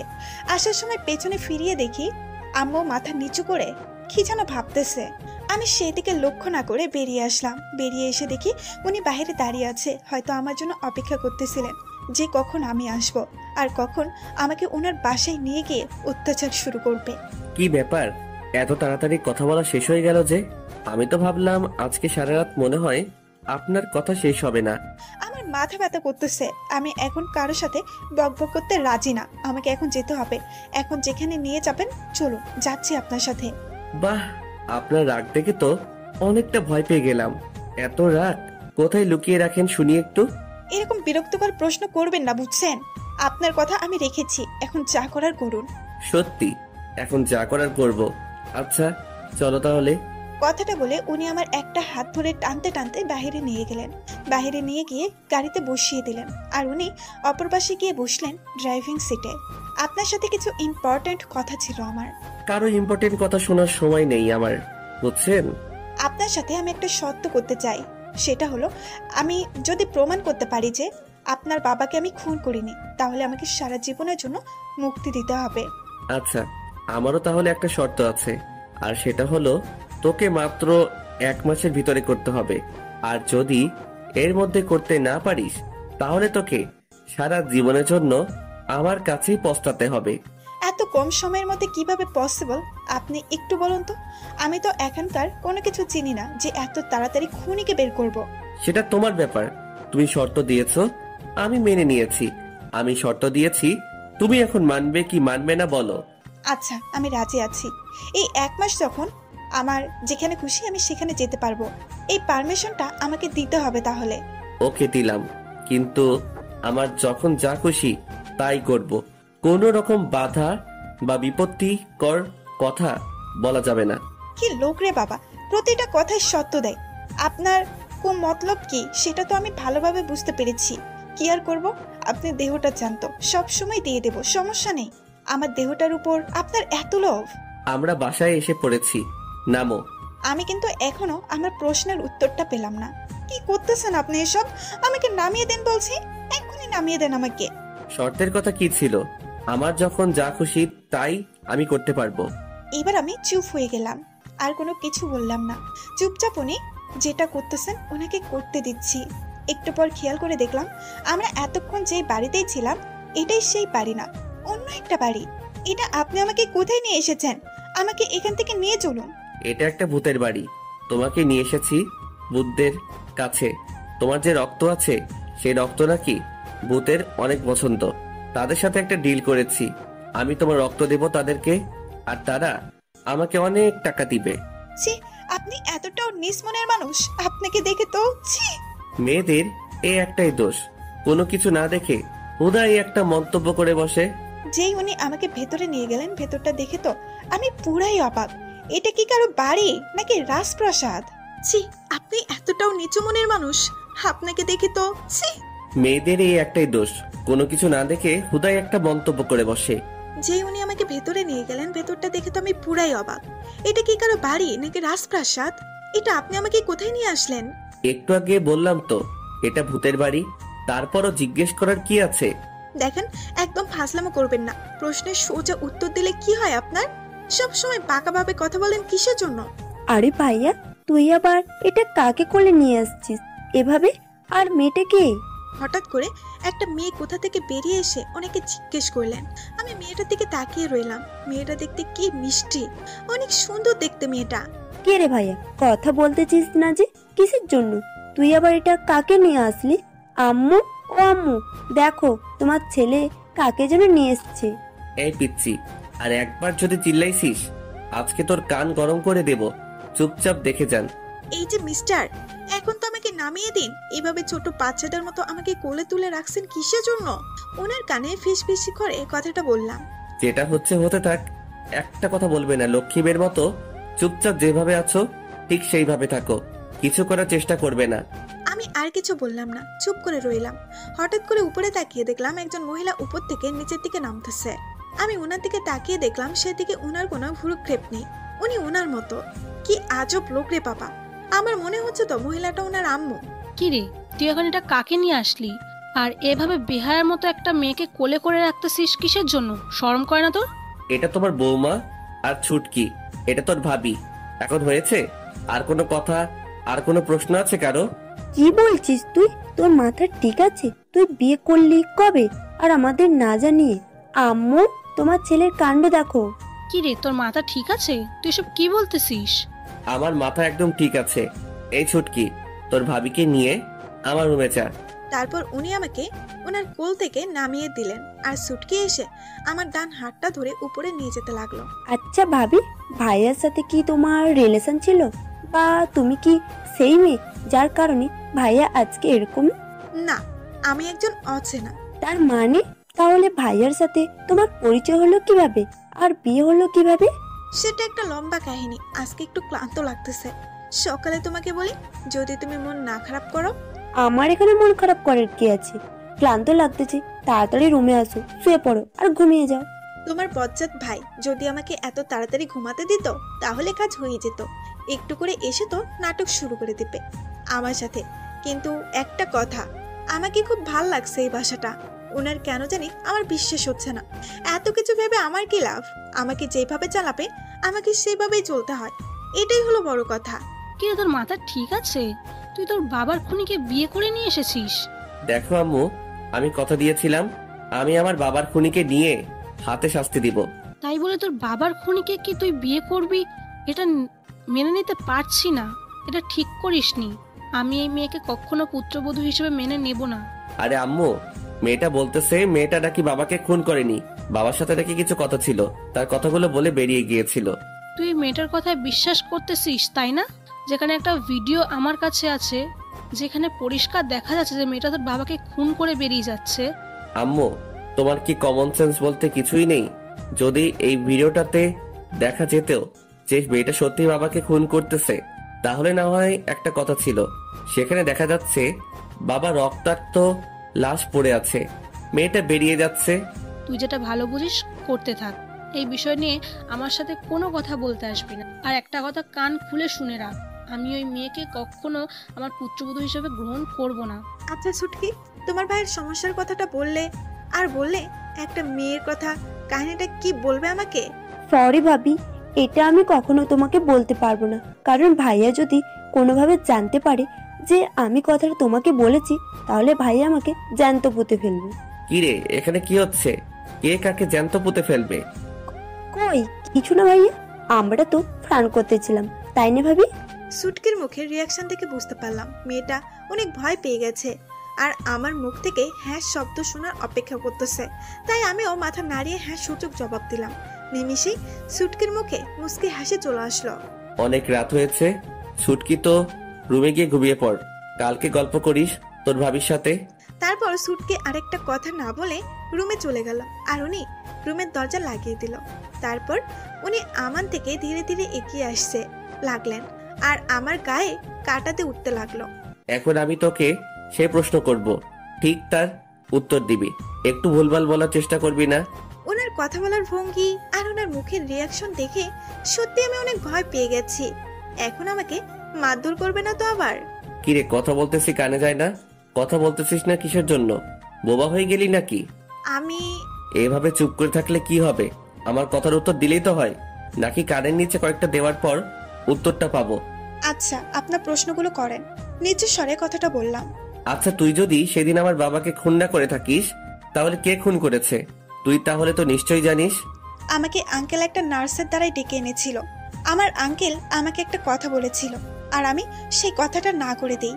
আব্বু কি এমন তোমাকে কথা বলেছিল যেটা তোমার পক্ষে পসিবল ছিল না? আমি কথাটা আপনাকে বলতে চাচ্ছি না। আমি প্রশ্ন করেছি আর তার উত্তর চেয়েছি, কোনো না কথা শুনতে চাইনি। আমি একবার বলেছি তো, বলতে পারবো না, তারপরেও জোর করতেছেন কিসের জন্য? একটু ভালো ব্যবহার দেখিয়েছি, মাথায় উঠেছিস তাই না? কথাটা বলতে বলতে উনি এসে ওনার বাঁ হাত দিয়ে আমার চুলগুলো মুঠিবদ্ধ করে ধরলেন। চুলগুলো এমন ভাবে মুঠিবদ্ধ করে ধরেছেন, আমার মাথা ঝিমঝিম করতে লাগলো ব্যথায়। আহ, আমি ব্যথা পাচ্ছি, আমার চুলগুলো ছেড়ে দিলে ভালো হয়। তুই কি আমাকে হুমকি দিচ্ছিস? আর আমি যেগুলো এতক্ষণ প্রশ্ন করলাম তার সঠিকভাবে উত্তর না দিয়ে বাঁকা কথা বলতেছিস কিসের জন্য? আচ্ছা, আপনি আমার চুলগুলো ছেড়ে দেন, আমি বলতেছি। ভালোভাবে কথা বললে মনে হয় গায়ে লাগে না, তাই না? সেদিন আপনার বাবা আমাকে তার কেবিনে ডেকে আপনার বিয়ের প্রস্তাব দিয়েছিলেন আমাকে। আর তাতে তুমি রেগে যাও, রেগে গিয়ে বাবাকে খুন করে ফেলো, তাই তো? এরকমটা ছিল না। আমি আপনার বাবাকে বলে দিয়েছিলাম যে আমি আপনাকে বিয়ে করতে পারবো না। কথাটা বলে আমি কেবিন থেকে বেরিয়ে এসেছিলাম। তারপর কি ঘটেছিল সেটা আমি জানি না। একটু ভেবে দেখো, এমন কোনো ঘটনা ঘটেছিল যেটা তোমার চোখে সন্দেহ মনে হয়েছিল? আমি সেদিন সবাইকে স্বাভাবিক দেখেছিলাম, কাউকে অস্বাভাবিকভাবে থাকতে দেখিনি। তাই আমি কাউকে দোষারোপ করতে পারবো না। তাহলে তুই কিভাবে জোর গলায় বলতে পারিস যে তুই আমার আব্বুকে খুন করিসনি? আর তুই কিভাবে নিজেকে নির্দোষ প্রমাণ করবি? উত্তর দে। তাহলে এই ছিল ওনার তলে তলে যে আমাকে ফাঁসিয়ে দেওয়ার চক্রান্ত। আমি তো না বুঝেই সেখানে পা বাড়িয়েছি। এবার কি হবে? কি হলো মিস মিথ্যাবাদী, এবার কি বলবেন? এখন আবার ভাবতেছেন যে এখন কি বলা যায়, তাই তো? আমি যেহেতু বলেছি খুন করিনি, আর আমি এটা ভালো করে জানি যে আমি খুন করিনি। আমি প্রমাণ করে দেখাবো আসল খুনি কে। সময়টা কিন্তু মাত্র 1 মাস, বুঝছেন? নাকি ভালো করে বুঝিয়ে দিতে হবে আরো? সময়টা নিয়ে মাথা ব্যথা আমার, আপনার না। এখন আমাকে ডিস্টার্ব না করলেই খুশি হব। আমাকে আমার মতো থাকতে দিন। এটা কিভাবে পসিবল যে আপনাকে আপনার মতো ছেড়ে দেব? আমি তো ডিস্টার্ব করবই। আপনার যা করার, যা খুশি, যা ইচ্ছা তাই করতে থাকেন, কিন্তু এখন আমাকে ঘুমাতে দেন। একটু ডিস্টার্ব করার চেষ্টা করবেন না। আমার ঘুম ধরলে কিন্তু আমি। আপনার ঘুম ধরলে যদি কেউ আপনাকে ডিস্টার্ব করে, তাহলে আপনি তাকে রাগের মাথায় খুন করে ফেলেন, তাই তো? আপনার এই বেয়াদব দাঁতগুলো বের করবেন না আমার সামনে। সেটা আপনাকে অনেক আগেই বলে দিয়েছি। কথাটা মাথায় রাখবেন সব সময়। কথাটা বলে আমি বিছানার এক সাইডে গিয়ে শুয়ে পড়লাম, একটা কাঁথা গায়ে দিয়ে। একটু উকি মেরে দেখলাম যে উনি কি করেন। দেখলাম যে উনি এখনো সেখানেই দাঁড়িয়ে আছে আর কি যেন ভাবতেছে মনোযোগ দিয়ে। আমি সেদিকে ভুরুক্ষেপ না করে ঘুমানোর জন্য প্রস্তুতি নিলাম আর ভাবতে লাগলাম কি থেকে কি হয়ে গেল আমার জীবনে। এত ঘুমানোর চেষ্টা করতেছি কিন্তু তবুও কেন জানি ঘুম ধরতেছে না। বারবার ভাইয়া আর আম্মুর কথা খুব মনে পড়তেছে। না জানি আম্মু আমাকে নিয়ে কি ভাবতেছে। আর এই অসময়ে যদি আমি আম্মুর পাশে না থাকতে পারি, তাহলে কেমন মেয়ে আমি তার।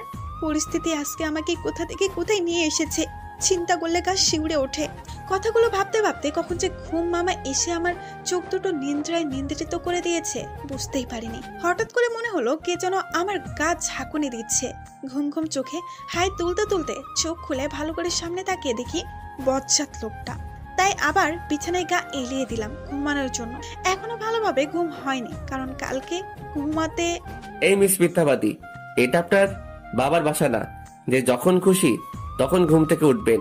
এখন আপনাকে এখানে কাজ করতে হবে, তার বিনিময়ে খাইতে পারবেন এই বাসায়। উনি কি বললেন সব মাথার উপর দিয়ে চলে গেল, একটাও কানে নেইনি। আমার খুব ঘুম পাচ্ছে, ঘুমটা জরুরি ওনার কথার থেকে। কি হলো, কথা বলছি কানে যায় না? কোনো কথা না বলে চুপচাপ কাঁথাটা কানের কাছে নিয়ে ঘুমিয়ে পড়ার চেষ্টা করলাম। বুঝছি, এই প্রক্রিয়ায় কাজ হবে না। ভালোভাবে বললে তো তার কানে ভালোভাবে পৌঁছায় না। নিশ্চিন্তে ঘুমিয়ে আছি, হঠাৎ করে মনে হলো বৃষ্টি পড়তেছে আমার গায়ে। কিন্তু আমার যতদূর মনে পড়ে আমি তো রুমের ভেতরে ছিলাম, তাহলে আমার গায়ে পানি আসবে কোথা থেকে? চমকে উঠলাম। এই কোন শালারে আমার গায়ে পানি ঢেলে দিল? তাকে আজকে আমি আস্ত রাখবো না, দাঁড়া দেখাচ্ছি মজা। এই যে আমি নামক শালাটা সামনে দাঁড়িয়ে আছে। ওনার কণ্ঠ শুনে আমি একদম নিস্তব্ধ হয়ে গেলাম, আর কোনো কিছু বলার সুযোগ পেলাম না। চোখ দুটো আলতো করে ফাঁক করে সামনে দাঁড়িয়ে থাকা লোকটাকে দেখে কাঁথা গায়ে দিয়ে আবার শুয়ে পড়লাম। এখন কি অন্য ব্যবস্থা করতে হবে, নাকি উঠে বাসার সব কাজ করবে? কোনটা? এই লোককে সুবিধার মনে হচ্ছে না, যখন তখন যেটা সেটা করে ফেলতে পারে। তার থেকে কিছুক্ষণ কাজ করলেই মনে হয় মঙ্গল হবে আমার জন্য। তাহলে ওনার হাত থেকে রেহাই পাবো একটু হলেও। বিছানা থেকে উঠে ওনার দিকে না তাকিয়ে সোজা ওয়াশরুমে চলে গেলাম, কারণ পানিতে সব কিছু ভিজে গেছে। এখন এগুলো চেঞ্জ করতে হবে। হাতের কাছে যা আছে তাই নিয়ে ওয়াশরুমে চলে গেলাম। আরে ভাবি আর ভাইয়া, তুমি এখানে এভাবে দাঁড়িয়ে আছো আর বিছানায় এভাবে পানি পড়ে আছে কিসের জন্য?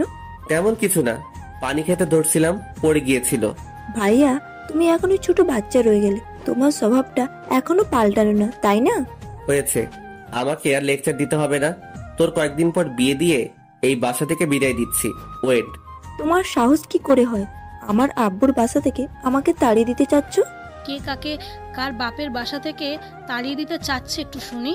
দেখো না, তোমার বজ্জাত ছেলেটা বলতেছে আমাকে নাকি বিয়ে দিয়ে আমাকে এই বাসা থেকে তাড়িয়ে দেবে।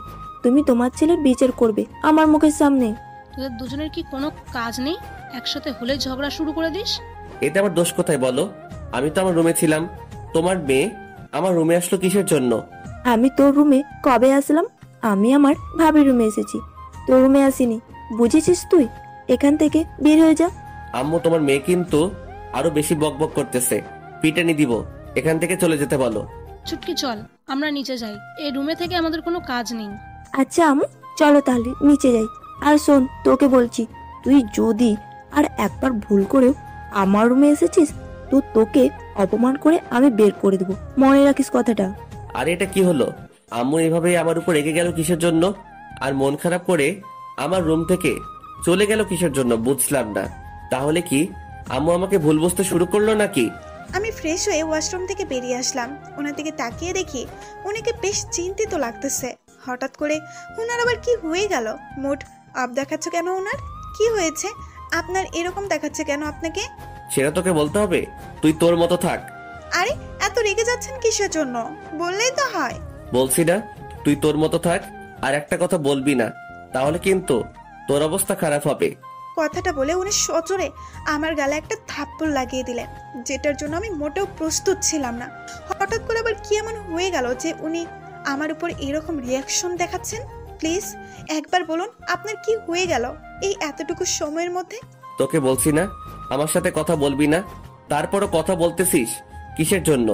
আবার মাইর খাওয়ার জন্য? আরে আপনি তো আমাকে এখানে অত্যাচার করার জন্যই নিয়ে এসেছেন। আপনার থেকে ভালো কিছু আমি আশা করব কিভাবে, তাই না? এখন আর কোনো কথা শুনতে চাচ্ছি না। ফ্রেশ হয়েছিস? এখন যা, আমার জন্য নাস্তা নিয়ে আয় রুমে। আমি আর ওনার কথার উত্তর দিতে পারলাম না, কারণ ওনাকে এখন আরো রাগান্বিত দেখাচ্ছে। তাই আর কোনো কথা বললাম না। রুম থেকে বেরিয়ে সোজা নিচে নেমে আসলাম। আমি তো এই বাসার আর কিছু চিনি না, কোথায় কি রাখা আছে। তাই বুয়াকে খুঁজতে লাগলাম। অবশেষে দেখা পেলাম। বুয়ার দ্বারাই সবকিছু দেখে নিলাম। তারপর ওনার জন্য নাস্তা বানালাম এবং বাসার সবার জন্য নাস্তা বানিয়ে নিলাম বুয়ার সাহায্য নিয়ে। নাস্তার টেবিলে সবকিছু নাস্তা রেডি করে ওনার জন্য একটা প্লেটের নাস্তা নিয়ে রুমে চলে আসলাম। এই নিন আপনার নাস্তা। নাস্তা এনেছিস, ভালো কথা। এখন একটা কাজ কর, আমার পা গুলো ব্যথা করতেছে, আমার পা টিপে দে। ওনার ইচ্ছা মতো ওনার পা টিপে দিতে লাগলাম। কোনো কথা বাড়ালাম না, কারণ উনি তো আমাকে প্রথমে বলেই দিয়েছিল আমাকে এখানে অত্যাচার করার জন্য এনেছে। নিজের অজান্তেই চোখ থেকে পানি গড়িয়ে পড়তে লাগলো। বুঝলাম না চোখ দুটো এত বেইমান হলো কিভাবে যে নিজের অজান্তেই পানি বের করে দিল। আমি তো চাচ্ছি নিজেকে শক্ত করতে, কিন্তু চোখ দুটো কেন সেটা বুঝতেছে না। এখন খুব করে আমার আম্মু আর ভাইয়াটাকে দেখতে ইচ্ছে করতেছে। ভাইয়ার কথা মনে পড়তেই অনেক জোরে জোরে কান্না করতে ইচ্ছে করতেছিল একবার ভাইয়াকে দেখার জন্য, কিন্তু অত্যাচারের ভয় মুখ ফুটে একবার বলতে পারতেছিলাম না। হায় রে জীবন, যেখানে নিজের কোনো ব্যক্তিত্ব স্বাধীনতা নেই, এটাকে কি জীবন বলে? হয়েছে, এখন এখন ঘরটা পরিষ্কার করো। উনি যেটা বলতেছে আমি ঠিক তাই করতেছি, কোনো ব্যতিক্রম করতেছি না। এতক্ষণ ক্ষুধা না লাগলেও এখন ওনার খাওয়া দেখে প্রচুর খিদা লাগতেছে। আমাকে একটু হসপিটালে নিয়ে যাবেন আজকে প্লিজ? আচ্ছা নিয়ে যাব। এখন যেটা করতেছো সেটা করতে থাকো। আমি ভাবতে পারিনি উনি এত সহজে রাজি হয়ে যাবে। যাই হোক, রাজি যেহেতু হয়ে গেছে সেহেতু নিয়ে যাবে। অনেক হয়েছে, এখন বাইরে গিয়ে কিছু খেয়ে নাও। উনি কথাটা বলতে দেরি আমি রুম থেকে বাইরে চলে যেতে দেরি করলাম না। রুম থেকে বের হয়ে দেখি ছুটকি দাঁড়িয়ে আছে বাইরে। কি খবর ছুটকি, কেমন আছো? এই তো আলহামদুলিল্লাহ ভালো আছি, তুমি কেমন আছো? আর রাতে ঘুম কেমন হলো? আলহামদুলিল্লাহ অনেক ভালো আছি, বেশ অনেক শান্তিতে ঘুমিয়েছিলাম। তোমাকে দেখি তো মনে হচ্ছে তুমি এই বাড়ির কাজের মেয়ে, তোমার এরকম হাল কেন? রুমটা ভালো করে গোছগাছ করলাম, যে অগোছালো ছিল রুমটা তাই গুছিয়ে নিলাম। আচ্ছা ভালো কাজ করেছো, এখন খাবার টেবিলে গিয়ে তাড়াতাড়ি নাস্তা করে নাও। নাস্তা করা শেষ করে রুমে আসলাম। রুমে এসে দেখি উনি রেডি হচ্ছে, কোথাও যাবে মনে হচ্ছে। আমি ওনার দিকে না তাকিয়ে বিছানায় গিয়ে শুয়ে পড়লাম। একটু পর অনুভব হতে লাগলো, মনে হলো কেউ আমার গায়ে চাদর দিয়ে দিচ্ছে। অনেক ক্লান্ত ছিলাম, কখন যে ঘুমিয়ে পড়েছিলাম নিজেও জানি না। হঠাৎ করে ঘুম ভাঙা ঘড়ির দিকে তাকিয়ে দেখি 12টা বাজে। গোসলটা সেরে নিলাম। গোসল করে এসে আয়নার সামনে দাঁড়িয়েই নিজেই নিজেকে প্রশ্ন করতে লাগলাম, আমার জীবন কি হয়ে যাচ্ছে? কি এমন ভুল করেছিলাম আমি, যার জন্য আমাকে এত কষ্ট পেতে হচ্ছে? হঠাৎ করে দরজা খোলার শব্দ শুনে পেছনে ঘুরে তাকিয়ে দেখলাম। হসপিটাল যেতে হবে, তাড়াতাড়ি রেডি হয়ে নাও। আচ্ছা, আমি আপনাকে কয়েকটা প্রশ্ন করতে পারি? আচ্ছা, প্রশ্ন করো। আমার জন্য একটু দয়া হয় না? এত কষ্ট দেন, সত্যি আমার না সহ্য হয় না। আমি কি তোকে এসব প্রশ্ন করতে বলেছি নাকি? অন্য কোনো কথা থাকলে বল।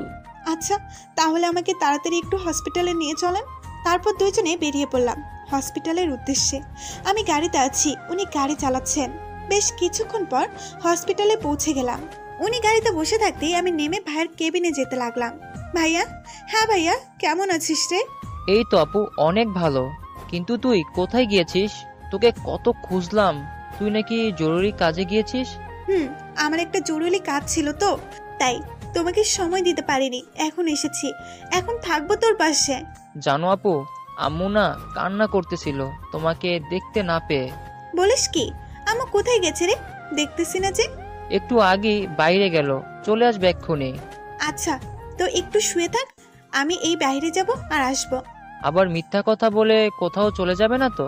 আরে না, আমি বাইরে যাব আর আসবো। আচ্ছা, তাহলে তাড়াতাড়ি চলে আসবে কিন্তু। লক্ষ্মী ভাই। তারপর ভাইয়ের কপালে ভাই বোনের একটা ভালোবাসার চুম্বন এঁকে দিলাম। কেবিন থেকে বেরিয়ে যেতেই একটা ফলের দোকানে যেতে লাগলাম। ভাইয়ের জন্য দোকান থেকে ভালো কিছু ফল কিনে নিলাম। ফলগুলো নিয়ে হসপিটালে প্রবেশ করতেছিলাম, হঠাৎ রুম থেকে অদ্ভুত কথা শুনতে পেলাম। জানিস হসপিটালের মালিককে খুন করা হয়েছে? কি বলিস? এই হসপিটালের মালিককে খুন করা হয়েছে? জি, এই হসপিটালের মালিককে খুন করা হয়েছে বেশ কয়েকদিন আগে। তুই কি কাউকে চিনিস যারা খুন করেছে? আমি কিভাবে জানবো, কিন্তু আমার সন্দেহ আছে কয়েকজনের উপরে। কি বলিস? তাদের নাম কি? এভাবে আর সত্যিকে লুকিয়ে রাখতে হবে না মিস্টার, আমি কিন্তু সবকিছু জানি। তার মানে তুই সবকিছু জেনে গেছিস, তাই তো? আমি সবকিছু মালিকের ছেলেকে বলে দেব। তার মানে আমি নিশ্চিত যে এখানে কেউ একজন আছে যে আঙ্কেলকে খুন করেছে। তার মানে তাকে তো দেখতে হবে। মানুষটাকে দেখার জন্য আমি দ্রুত কেবিনের দিকে। রুমে দেখি কেউই নেই। রুমটা কেমন জানি অন্ধকার, ঘুটঘুটে কালো। এই মেয়ে, এখানে তোমার কি? এই রুমে কেউ আসে নাকি? এই রুম তো সবসময় অন্ধকার থাকে। এখানে দুইজন ব্যক্তি কথা বলতেছিল, কণ্ঠ আমি চিনি না। তারা আপনার বাবার খুন বিষয় নিয়ে আলোচনা করতেছিল। কি বলো? তোমার মাথা ঠিক আছে? এইরকম করে কেউ প্রবেশ করতে পারে না। আমি স্পষ্ট শুনেছিলাম যে তারা আঙ্কেলের ব্যাপারে কথা বলতেছিল। এই রুমে কেউ প্রবেশ করতে পারে না। যদি এই কথাটা সত্যি হয় তাহলে এই রুমের চাবি যার কাছে আছে সে এই ব্যাপারটা ভালো করে জানা আছে। এখন আমাকে তাকে খুঁজতে হবে যে কার কাছে রুমের চাবি আছে। কেন?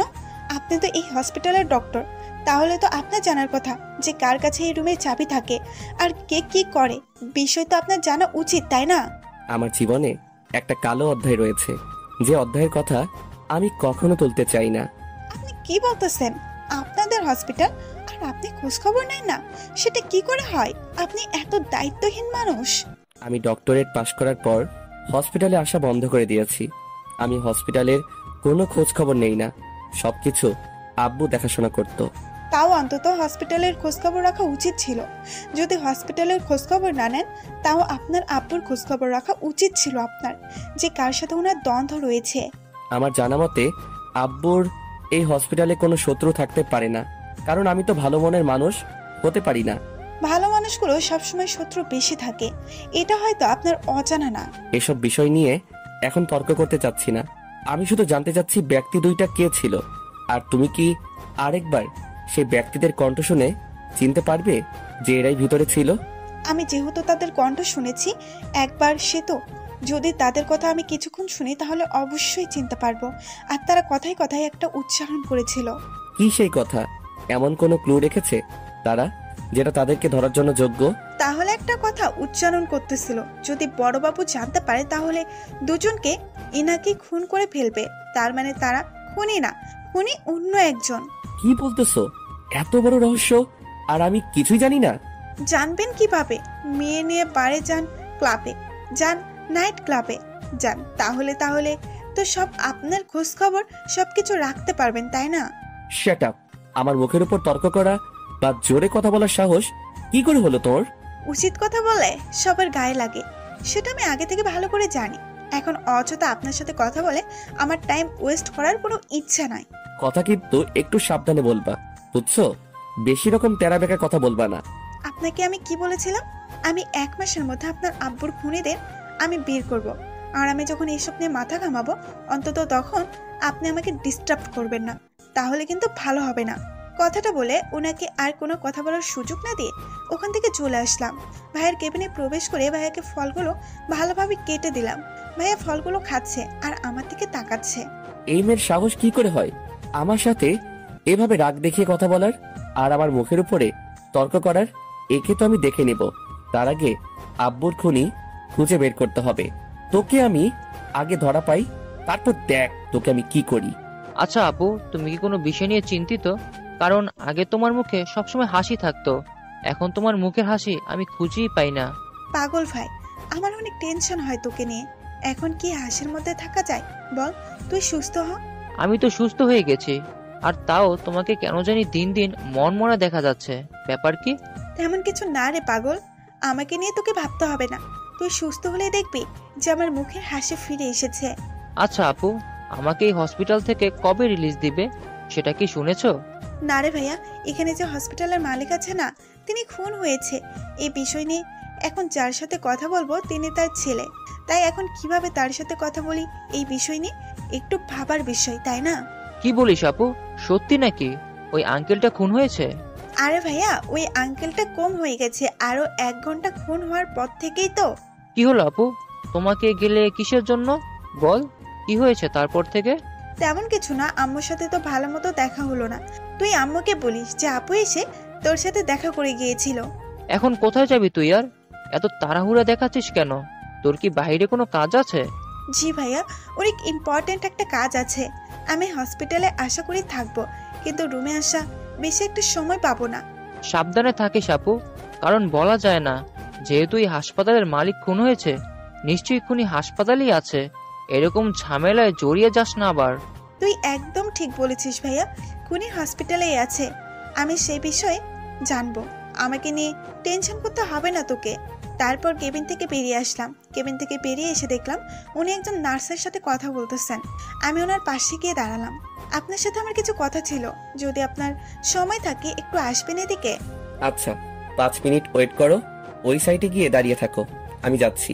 উফ, ভাব দেখলে পাচ্ছি না, মনে হচ্ছে আমাকে তিনি চেনে না। অপরিচিত লোকের সাথে যেভাবে ব্যবহার করতেছে আমার সাথে ঠিক সেইভাবেই ব্যবহার করতেছে। মন চাচ্ছে মাথায় পাড়ে মেরে উনাকেও খুন করে ফেলি। যে কি যেন বলতে চাইছিলেন বলেন, আমার হাতে বেশি সময় নেই। আসলে আমার মনে হচ্ছে খুনি ওই হসপিটালের কোনো উচ্চ পদস্থ ব্যক্তি হবে, কারণ তিনি হয়তো চাচ্ছে যে হসপিটালটা তার হয়ে যাক। তুমি কি বোঝাতে চাচ্ছ? এখানে উচ্চ পদস্থ যেগুলো ডক্টর আছে সেগুলো আব্বুকে কখনোই খুন করতে পারে না। আচ্ছা, আপনাকে কিছু করতে হবে না, আমাকে শুধু একটু সাহায্য করেন। উচ্চ পদস্থ ব্যক্তিদের নামগুলো আমাকে একটু দেবেন? তারা কোথায় থাকে, কি করে, এই ডিটেলসটা তো অন্তত আমাকে এনে দিতে পারবেন, তাই না? একটা পেশেন্ট খুব অসুস্থ, তাকে এমার্জেন্সি ট্রিটমেন্ট করা আমার এখন দায়িত্ব। সো আমি গেলাম, যা যা করতে থাকেন আমি পরে দেখতেছি বিষয়টা। এরকম ভাবনা আমার কি আছে? আপনি চাইলে কিন্তু আমাকে ডিটেলসগুলো দিতে পারেন, তাই না? আচ্ছা, আমি হসপিটালের ম্যানেজার সাহেবকে বলে দিচ্ছি, তার থেকে সব ডিটেলস নিয়ে নাও। ধন্যবাদ, দাঁড়াতেই হবে, তাড়াতাড়ি ওনাকে আমার কাছে পাঠিয়ে দেন। আমি কারো অর্ডার মোতাবেক কাজ করতে পারি না, আমার ইচ্ছা পাঠিয়ে দিব। আজব ব্যাপার, আপনার বাবার খুন হয়ে গেছে, অন্তত আপনার এদিকে কোনো মন মানসিকতা নেই। বুঝতেছি না, হসপিটালের ডক্টরের অভাব পড়েছে, তারা তো তার অপারেশন করতে পারে। আচ্ছা, আমার সাথে আছো, আমি দেখিয়ে দিচ্ছি ম্যানেজারের রুম, তা থেকে সবকিছু জেনে নাও। তারপর ওনার সাথে ম্যানেজার রুমে প্রবেশ করলাম। ম্যানেজার ওনাকে দেখে সালাম দিলেন। উনি ম্যানেজারকে বুঝতে পারলেন না, আর আমরা কি বসে পড়লাম। ম্যানেজার সাহেব, আপনার একটু দায়িত্ব বেড়ে যাচ্ছে, এখন ওনাকে কিছু ইনফরমেশন দিতে হবে আপনাকে। সেটা না হয় বুঝলাম, কিন্তু ওনাকে তো হসপিটালে এর আগে কখনো দেখিনি। আর অচেনা অপরিচিত ব্যক্তিকে হসপিটালের ডিটেলস দাও, কি ঠিক হবে? শালা ম্যানেজার, তুই কি জানিস এই হসপিটালের মালিক এখন আমিও? কুত্তা কোথাকার, বেশি বকবক না করে তাড়াতাড়ি ডিটেলস গুলো দিয়ে দে। আমি দিতে বলছি দেবেন, বাকি সব সমস্যা আমি সমাধান করে নেব। আর একটা বিষয়ে না করবেন না, সবকিছু বলে দিবেন, যা যা প্রশ্ন করবে। আচ্ছা স্যার, তাই হবে। তারপর উনি রুম থেকে বেরিয়ে গেলেন, আর আমি ম্যানেজারের কাছ থেকে সব ডিটেলস নিতে লাগলাম। ম্যানেজারের কাছ থেকে সবকিছু জেনে শুনে বের হয়ে আসলাম। তারপর এক এক করে সবার কেবিনে যেতে লাগলাম, কিন্তু সবাইকে দেখে এত স্বাভাবিক মনে হচ্ছে, মনে হয় এই হসপিটালে কয়েকদিন আগে কোনো দুর্ঘটনা ঘটে যায়নি। লাস্টে যে কেবিনটা আছে সেটা প্রবেশ করতে গিয়ে দেখি ভেতর থেকে কি লক করা, আর ভেতরের কয়েকজন কথাবার্তা বলতেছে। তাই কোনো প্রকার কথা না বলে চুপচাপ করে বাইরে দাঁড়িয়ে রইলাম, আর ভেতরে কি হচ্ছে সেটা বোঝার চেষ্টা করতেছিলাম। আরে, ওর ছেলেটা তো হসপিটালে সবসময় থাকে না। আর কতদিন এভাবে থাকবো বলতো? খুব শীঘ্রই এর একটা বিহিত করতে হবে, কারণ আর মালিক না হয়ে থাকতে ইচ্ছে করছে না। খুব শীঘ্রই হতে যাচ্ছে। একটা পেশেন্ট এসেছে, তার সিগনেচার করতে গিয়ে দলিলটাও সিগনেচার করে আনবো। তারপর মাহিনকে এই হসপিটাল থেকে লাথি মেরে বের করে দেওয়া হয়। এই হসপিটালে মালিক শুধু আমি আর আমি। তার মানে খুনি দুইজন ছিল, দুইজনেরই প্ল্যানিং ছিল। এখানে কত প্ল্যানিং করে মারা হয়েছিল। তার মানে আমি আঙ্কেলকে, কিন্তু লভ্য তোকে তো দেখতে পাচ্ছি না, লোক দুইটাকে তো দেখতে হবে, তা না হলে কিভাবে বুঝবো যে কে এই ব্যক্তি? এখন আমাকে একটা প্ল্যানিং করতে হবে। এখন যদি আমি এই রুমের ভেতর প্রশ্রয়, তারা আমার সাথে নিশ্চয়ই কোনো খারাপ কিছু করবে। তার থেকে ভালো হবে এখন আমি বাহির থেকে লক্ষ্য রাখি এই কেবিন থেকে বের হয় কে। আচ্ছা, তাহলে তুমি যাও আর সিগনেচারটা নিয়ে আসো। আমার এখানে ধৈর্য কুলাচ্ছে না। এত অধৈর্য হলে চলবে না, একটু ধৈর্য ধরো, ভালো কিছু পাবে, বুঝেছো? সেটা না হয় বুঝলাম, কিন্তু কুল ডাউন, কুল ডাউন। এখন আমি বাইরে যাচ্ছি, সেখান থেকে সাইনটা নিয়ে আসতেছি। কালকে থেকে আমরা নতুন সাইনবোর্ড লাগাবো, মালিকের নাম থাকবে শুধু আমাদের। তাহলে আমি যাচ্ছি, সাইনবোর্ডের অর্ডারটা দিয়ে আসি। যেহেতু কালকে লাগাতে হবে, তার মানে আজকে তো সারাদিনেই হবে। তারপর আমি ওখান থেকে সরে আসলাম। ওনারা দুইজন বেরিয়ে আসলেন। আমি তো ওনাদের দুইজনকে দেখে অবাক। আমি যতটুকু মনে পড়ে আঙ্কেলের রুমে ওনাদের ছবি দেখেছিলাম। আঙ্কেলের সাথে হাসি খুশি ভাবে তাদের ছবি ছিল। তারপর একজন ব্যক্তি মাহিনের খোঁজ করতেছিল, আর অন্যজন জিজ্ঞেস করতেছিল, আর অপর একজন ব্যক্তি হসপিটাল থেকে বেরিয়ে গেল। এখন আমাকে মাহিনের কাছে যেতে হবে, কিন্তু মাহিন কোথায়? আমার আগে যদি উনি পেয়ে যায় তাহলে তো সর্বনাশ হয়ে যাবে। তারপর একজন আসতে জিজ্ঞেস করলাম, বলল যে মাহিন নাকি ওনার কেবিনে আছে। এক মুহূর্তে দেরি না করে কেবিনের দিকে যেতে লাগলাম। আমার যেতে যেতে একটু লেট হয়ে গেছে। গিয়ে দেখি সেই ব্যক্তিটি ওখানে উপস্থিত। তোমার সাথে আমার কিছু কথা ছিল, আমাকে একটু সময় দেওয়া যাবে? সময় দেওয়া তো যাবে, কিন্তু আঙ্কেলের সাথে কিছু ইম্পর্টেন্ট কথা আছে, সেগুলো শেষ করে। তার থেকেও আমার কথাটা অনেক বেশি ইম্পর্টেন্ট। আজব ব্যাপার তো, গুরুজনদের সামনে কিভাবে কথা বলতে হয় সেটাকে আপনি ভুলে গেছেন? এই মেয়ে, তোমার সাহস কি করে হয় এখানে এসে এভাবে অভদ্রতার মতো কথা বলতে? সেটা কয়দিন পরে জানতে পারবেন। এখন আপাতত আমি যেটা বলতেছি সেটাই হবে এখানে। এত বড় স্পর্ধা আমাদের হসপিটালে আমাদের সাথে এরকম করে তর্ক করতেছো? আঙ্কেল, আপনি একটু শান্ত হয়ে বসুন, আমি বিষয়টা হ্যান্ডেল করতেছি। মায়ন বাবাজি, আমার একটা পেপারে সিগনেচার লাগবে তোমার ঠিকানা দিয়ে, তারপর তুমি বিষয়টা দেখো। আচ্ছা, তাড়াতাড়ি দেন, আমি তাহলে সেগুলো সিগনেচার করে দিচ্ছি। ভুল করেও কোনো কাগজে সিগনেচার করবেন না, তাহলে কিন্তু। এটা আবার কোন ধরনের অসভ্যতা? বলছি না, ভুল করেও কোনো কিছু করবেন না আমার অনুমতি না নিয়ে। এই মেয়ে, তোর সাহস কি করে হয়? বের হয়ে যা বলছি। কথাটা বলে অচেনা লোকটা এসেছে। আমার ঘাড়ে হাত দিয়ে আমাকে কেবিন থেকে বের করতে চাইলে আমি জোরপূর্বক অচেনা লোকটাকে কেবিন থেকে বের করে দিই। আমি আঙ্কেলের ওনাকে খুঁজে পেয়েছি, এখন আপনি কোনো পেপারে সিগনেচার করবেন না। সত্যি নাকি? কে তিনি? আমাকে বল, তার নাম বল আমাকে। গলার আওয়াজ নিচু করে কথা বলুন। তাই বলতেছি এখন আমাদের হসপিটাল থেকে কিছু রাস্তা দূরে যেতে হবে। কিন্তু কেন? হসপিটালে থাকলে সমস্যা কি? অনেক সমস্যা আছে, তাই বলতেছি এখান থেকে আমাদের বের হয়ে যেতে হবে। আপনি কি আমার সাথে যাবেন কি না? আচ্ছা চলো, কিন্তু তাড়াতাড়ি ফিরে আসতে হবে, কিছু পেশেন্ট আমার অপেক্ষা করতেছে। বেশিক্ষণ লাগবে না, আজকের মধ্যেই সব কষ্ট দূর হয়ে যাবে, চলেন আমার।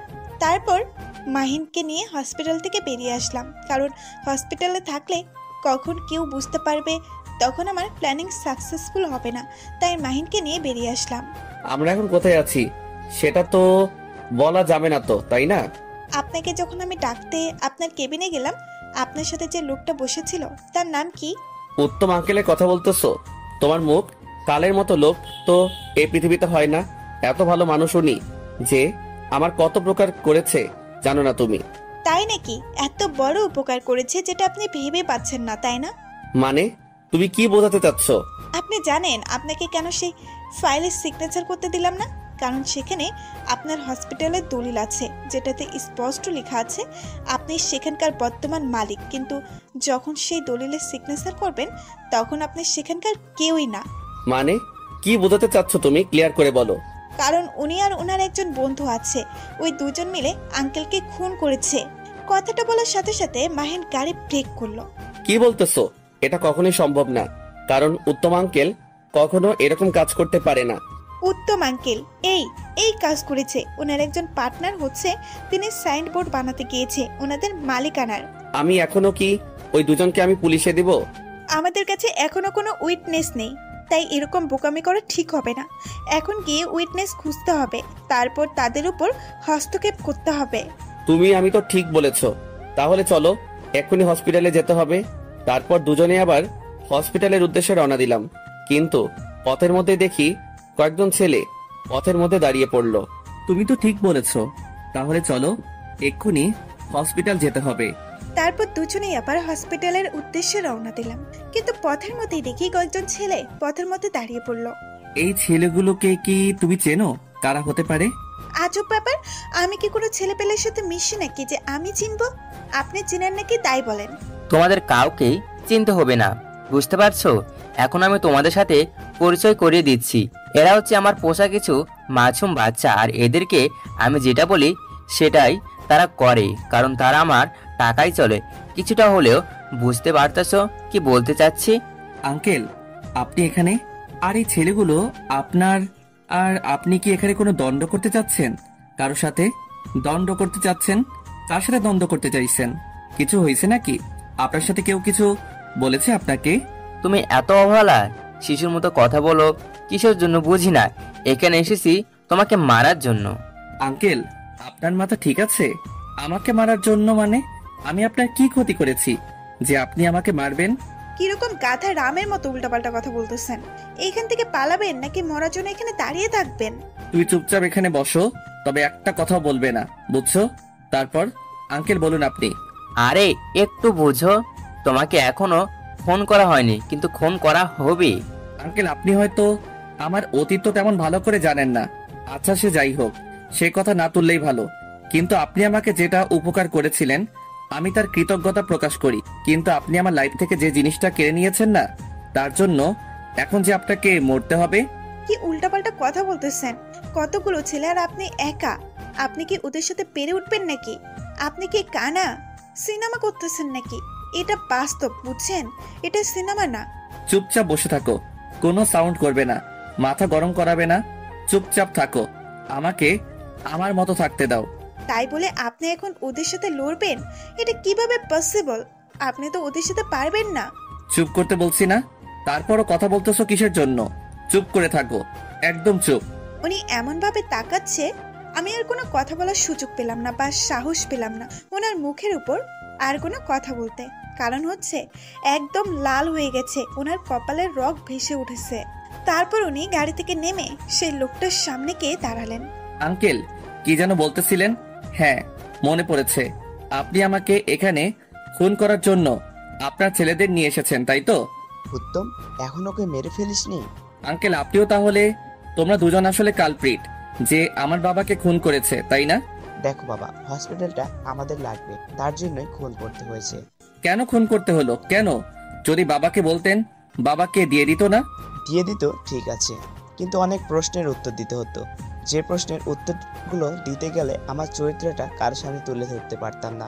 তার মানে আগে থেকে আপনারা আমার আব্বুর শত্রু ছিলেন, যেটা আমি কখনোই বুঝতে পারিনি। আর আব্বুও তো এটা আমাকে বুঝতে দেয়নি। অনেক বকবক শোনা হয়ে গিয়েছে বাবাজি, এখন তোমাকে মরতে হবে, তার জন্য প্রস্তুতি নাও। আঙ্কেল, আপনিও না হাসালেন। যদি আমাকে মারতে চান তাহলে কেন কেন সেদিন সেই মুহূর্ত থেকে আমাকে ফিরিয়ে দিয়ে এসেছিলেন কেন? মোটা অঙ্কের টাকা নিয়েছিলাম তোমার বাবার কাছ থেকে, বুঝেছো? তার জন্য করেছি। তখন তো আর ভেবে দেখিনি যে একদিন তুমি আমাদের পথে কাঁটা হয়ে দাঁড়াবে। ও আচ্ছা, তাহলে এই ব্যাপার ছিল আপনাদের মাঝে।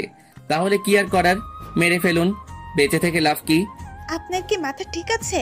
এখান থেকে পালিয়ে যান বলছি। এখানে দাঁড়িয়ে থেকে নিজেকে কেন শেষ করবেন? তোমাকে কি বলছি? আর আমার উপর এত মায়া দেখিয়ে লাভ কি? কিসের মায়া আমার উপর? চলে যাও বলছি। মানে কি বোঝাতে চাচ্ছেন আপনি? আমি আপনার বউ, বিয়ে করা, বুঝছেন? যতই আপনি আমার উপর অত্যাচার করেন না কেন, আমার তো স্বামী আপনি, তাই না? থাক, এখন এসব কথা বলে কোনো লাভ হচ্ছে না। তুমি আমার কাছ থেকে চিরতরের জন্য মুক্তি চাচ্ছিলে না, দিয়ে দিলাম, যাও। আমি আর কখনো তোমার লাইফে ফিরে আসবো না। চলে যাব বলছি এখান থেকে। বাবাজি, কেউ কোথাও চলে যেতে পারবে না, তোমাদের দুজনকে এখানে মরতে হবে। আঙ্কেল, আপনি কিন্তু শুধু আমাকে মারতে চেয়েছিলেন। এইরকম একটা নিষ্পাপ মেয়েকে মারছেন। মেয়েটাকে চলে যেতে দেন, সে কখনো মুখ খুলবে না, আমি গ্যারান্টি দিচ্ছি। তুমি তো মরে যাচ্ছ, তাহলে তোমার গানটি কিভাবে কাজে লাগবে যে আমরা বিশ্বাস করব সে কখনো মুখ খুলবে না? আমি একটা লিখিত পত্র লিখে যাব যে আমি খুন হওয়ার পিছনে আমি নিজেই দায়ী, অন্য কেউ না। তাহলে তো হবে। কি বলতেছেন এসব? আপনার মাথা ঠিক আছে? প্লিজ এখান থেকে আপনি পালিয়ে যান, প্লিজ। কান্না করতে লাগলাম, কারণ মানুষটা যতই খারাপ হোক না কেন, সে তো আমার স্বামী। আর তার সাথে তো আমি বিছানা শেয়ার করেছিলাম। আর তাকে যতই মন থেকে ঘৃণা করি না কেন, তার এই পরিস্থিতিতে তো আমার খারাপ লাগবে, তাই না? এখানে কোনো কথা বলতে বলছি তোমাকে? তোমাকে এখান থেকে চলে যেতে বলছি না? আমি মরে গেলেও আপনাকে এখান থেকে ছেড়ে একা এখান থেকে চলে যাব না। মরলে দুজনেই মরবো, বাঁচলে দুজন এখান থেকে বেঁচে ফিরে যাব। এত ভালোবাসো আমাকে, তাহলে মুখ দিয়ে এতদিন প্রকাশ করো নাই কিসের জন্য? তাহলে কি আজকে এত কষ্ট পাইতে হতো আমাকে? ভালোবাসাটা যে কখন কার প্রতি হয়ে যায় সেটা কেউ জানে না। তাহলে কি তুমি আমাকে ভালোবাসো? তাহলে একটা ডিল করা যাক, যদি এখান থেকে ফিরে আমাকে কখনো ছেড়ে যেতে পারবে না। আচ্ছা, কখনো ছেড়ে যাবে না তো? আর কখনো আপনার হাত ছাড়বো না। এতে আপনার হাত আজকে ধরলাম, মৃত্যুর আগ পর্যন্ত কখনো ছাড়বো না। এখন এখান থেকে প্লিজ চলেন, পালিয়ে যাই। তোমরা তো দেখি বড্ড অভিনয় করতে পারো। আমরা যেহেতু তোমাদের চারদিক থেকে ঘিরে ধরে আছি, তোমরা কিভাবে পালিয়ে যাবে? কি ভাবতে পারলে? আরে আঙ্কেল, আপনিও না অনেক বোকা, বুঝছেন? এখানে আমার ভালোবাসার মানুষটা আমাকে ভালোবাসার কথা জানালো। আমি কিভাবে আমার ভালোবাসার মানুষটাকে ছেড়ে মরে যেতে পারি বলুন তো? বা আমার জন্য তাকে মরতে হবে কি? আপনি হয় আঙ্কেল, কেমনে? এখনো দাঁড়িয়ে আছিস কিসের জন্য? মেরে ফেল দুজনকেই। এত অস্থির হচ্ছেন কিসের জন্য আঙ্কেল? পিছনে কি একবারও ঘুরে তাকিয়েছিলেন পিছনে কি অবস্থা চলতেছে? তারপর মাহিনের কথা শুনে লোক দুইটা পেছনে ভালোভাবে দেখতে লাগলো। আমিও মাহিনের কথা শুনে চারিদিকে দেখতে লাগলাম। কই, কোথাও তো কাউকে দেখা যাচ্ছে না, একদম নির্জন। আমরা ছাড়া তো কেউই নেই। আমার খুব ভয় হচ্ছে, বলতে গেলে শরীর কাঁপতেছে। কিন্তু ওনাকে দেখে মনে হচ্ছে না আমরা এখন এত বড় সড়ো একটা বিপদে পড়ে আছি। আপনি কি করতে চাচ্ছেন বলুন তো? এখানে দাঁড়িয়ে থাকতে ইচ্ছে করতেছে না, ভয় লাগতেছে, কখন জানি মরে যাই। প্লিজ আমাকে এখান থেকে নিয়ে চলুন। এই পাগলি, তুমি আমাকে ভালোবাসো না?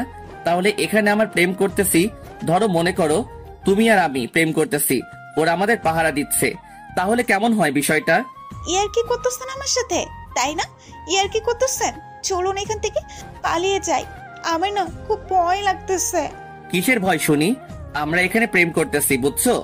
আমি এখানে ভয় মরে যাচ্ছি আর উনি মজা নিচ্ছে বিষয়টা, মাথা গরম হয়ে যাচ্ছে। প্লিজ চলেন এখান থেকে, প্লিজ। তোমার কি মনে হয় তারা আমাদের এখান থেকে চলে যেতে দেবে? আচ্ছা সত্যি তুমি আমাকে ভালোবাসো নাকি নিজের জীবন বাঁচানোর জন্য নাটক করতেছো? আপনার কি মনে হয়? আমার কি মনে হয় তাতে কি আসে যায়? তুমি তোমার মুখ দিয়ে প্রকাশ করো। হ্যাঁ, সত্যি ভালোবাসি, নিজেও জানি না কখন আপনাকে ভালোবেসে ফেলছি। কিন্তু সত্যি আপনাকে ছাড়া কখনো থাকা আমার পক্ষে সম্ভব হয়ে উঠবে না। কিন্তু সত্যি আপনাকে ছাড়া কখনো থাকা আমার পক্ষে অসম্ভব হয়ে যাবে। আর কথা হলো যে ভালোবাসি কিনা জানি না, এটা প্রথমে ভুল বললাম, কিন্তু আপনাকে ছাড়া থাকতে ভালো লাগে না। আচ্ছা, তাতেই চলবে। তাতেই তোমাকে ভালোবাসা কি তা বুঝিয়ে দেওয়ার ক্ষমতা এখন আমার হয়েছে। আর তুমি যদি আমাকে ছাড়া থাকতে পারবে না, তাহলে চলো, এরা আর আমাদের কি করতে পারে। কই রে সবাই, এদেরকে একটা কেউ এখান থেকে বেঁচে বাসায় ফিরে যেতে দিবি না। উনি আবার কাকে কি বলতেছে?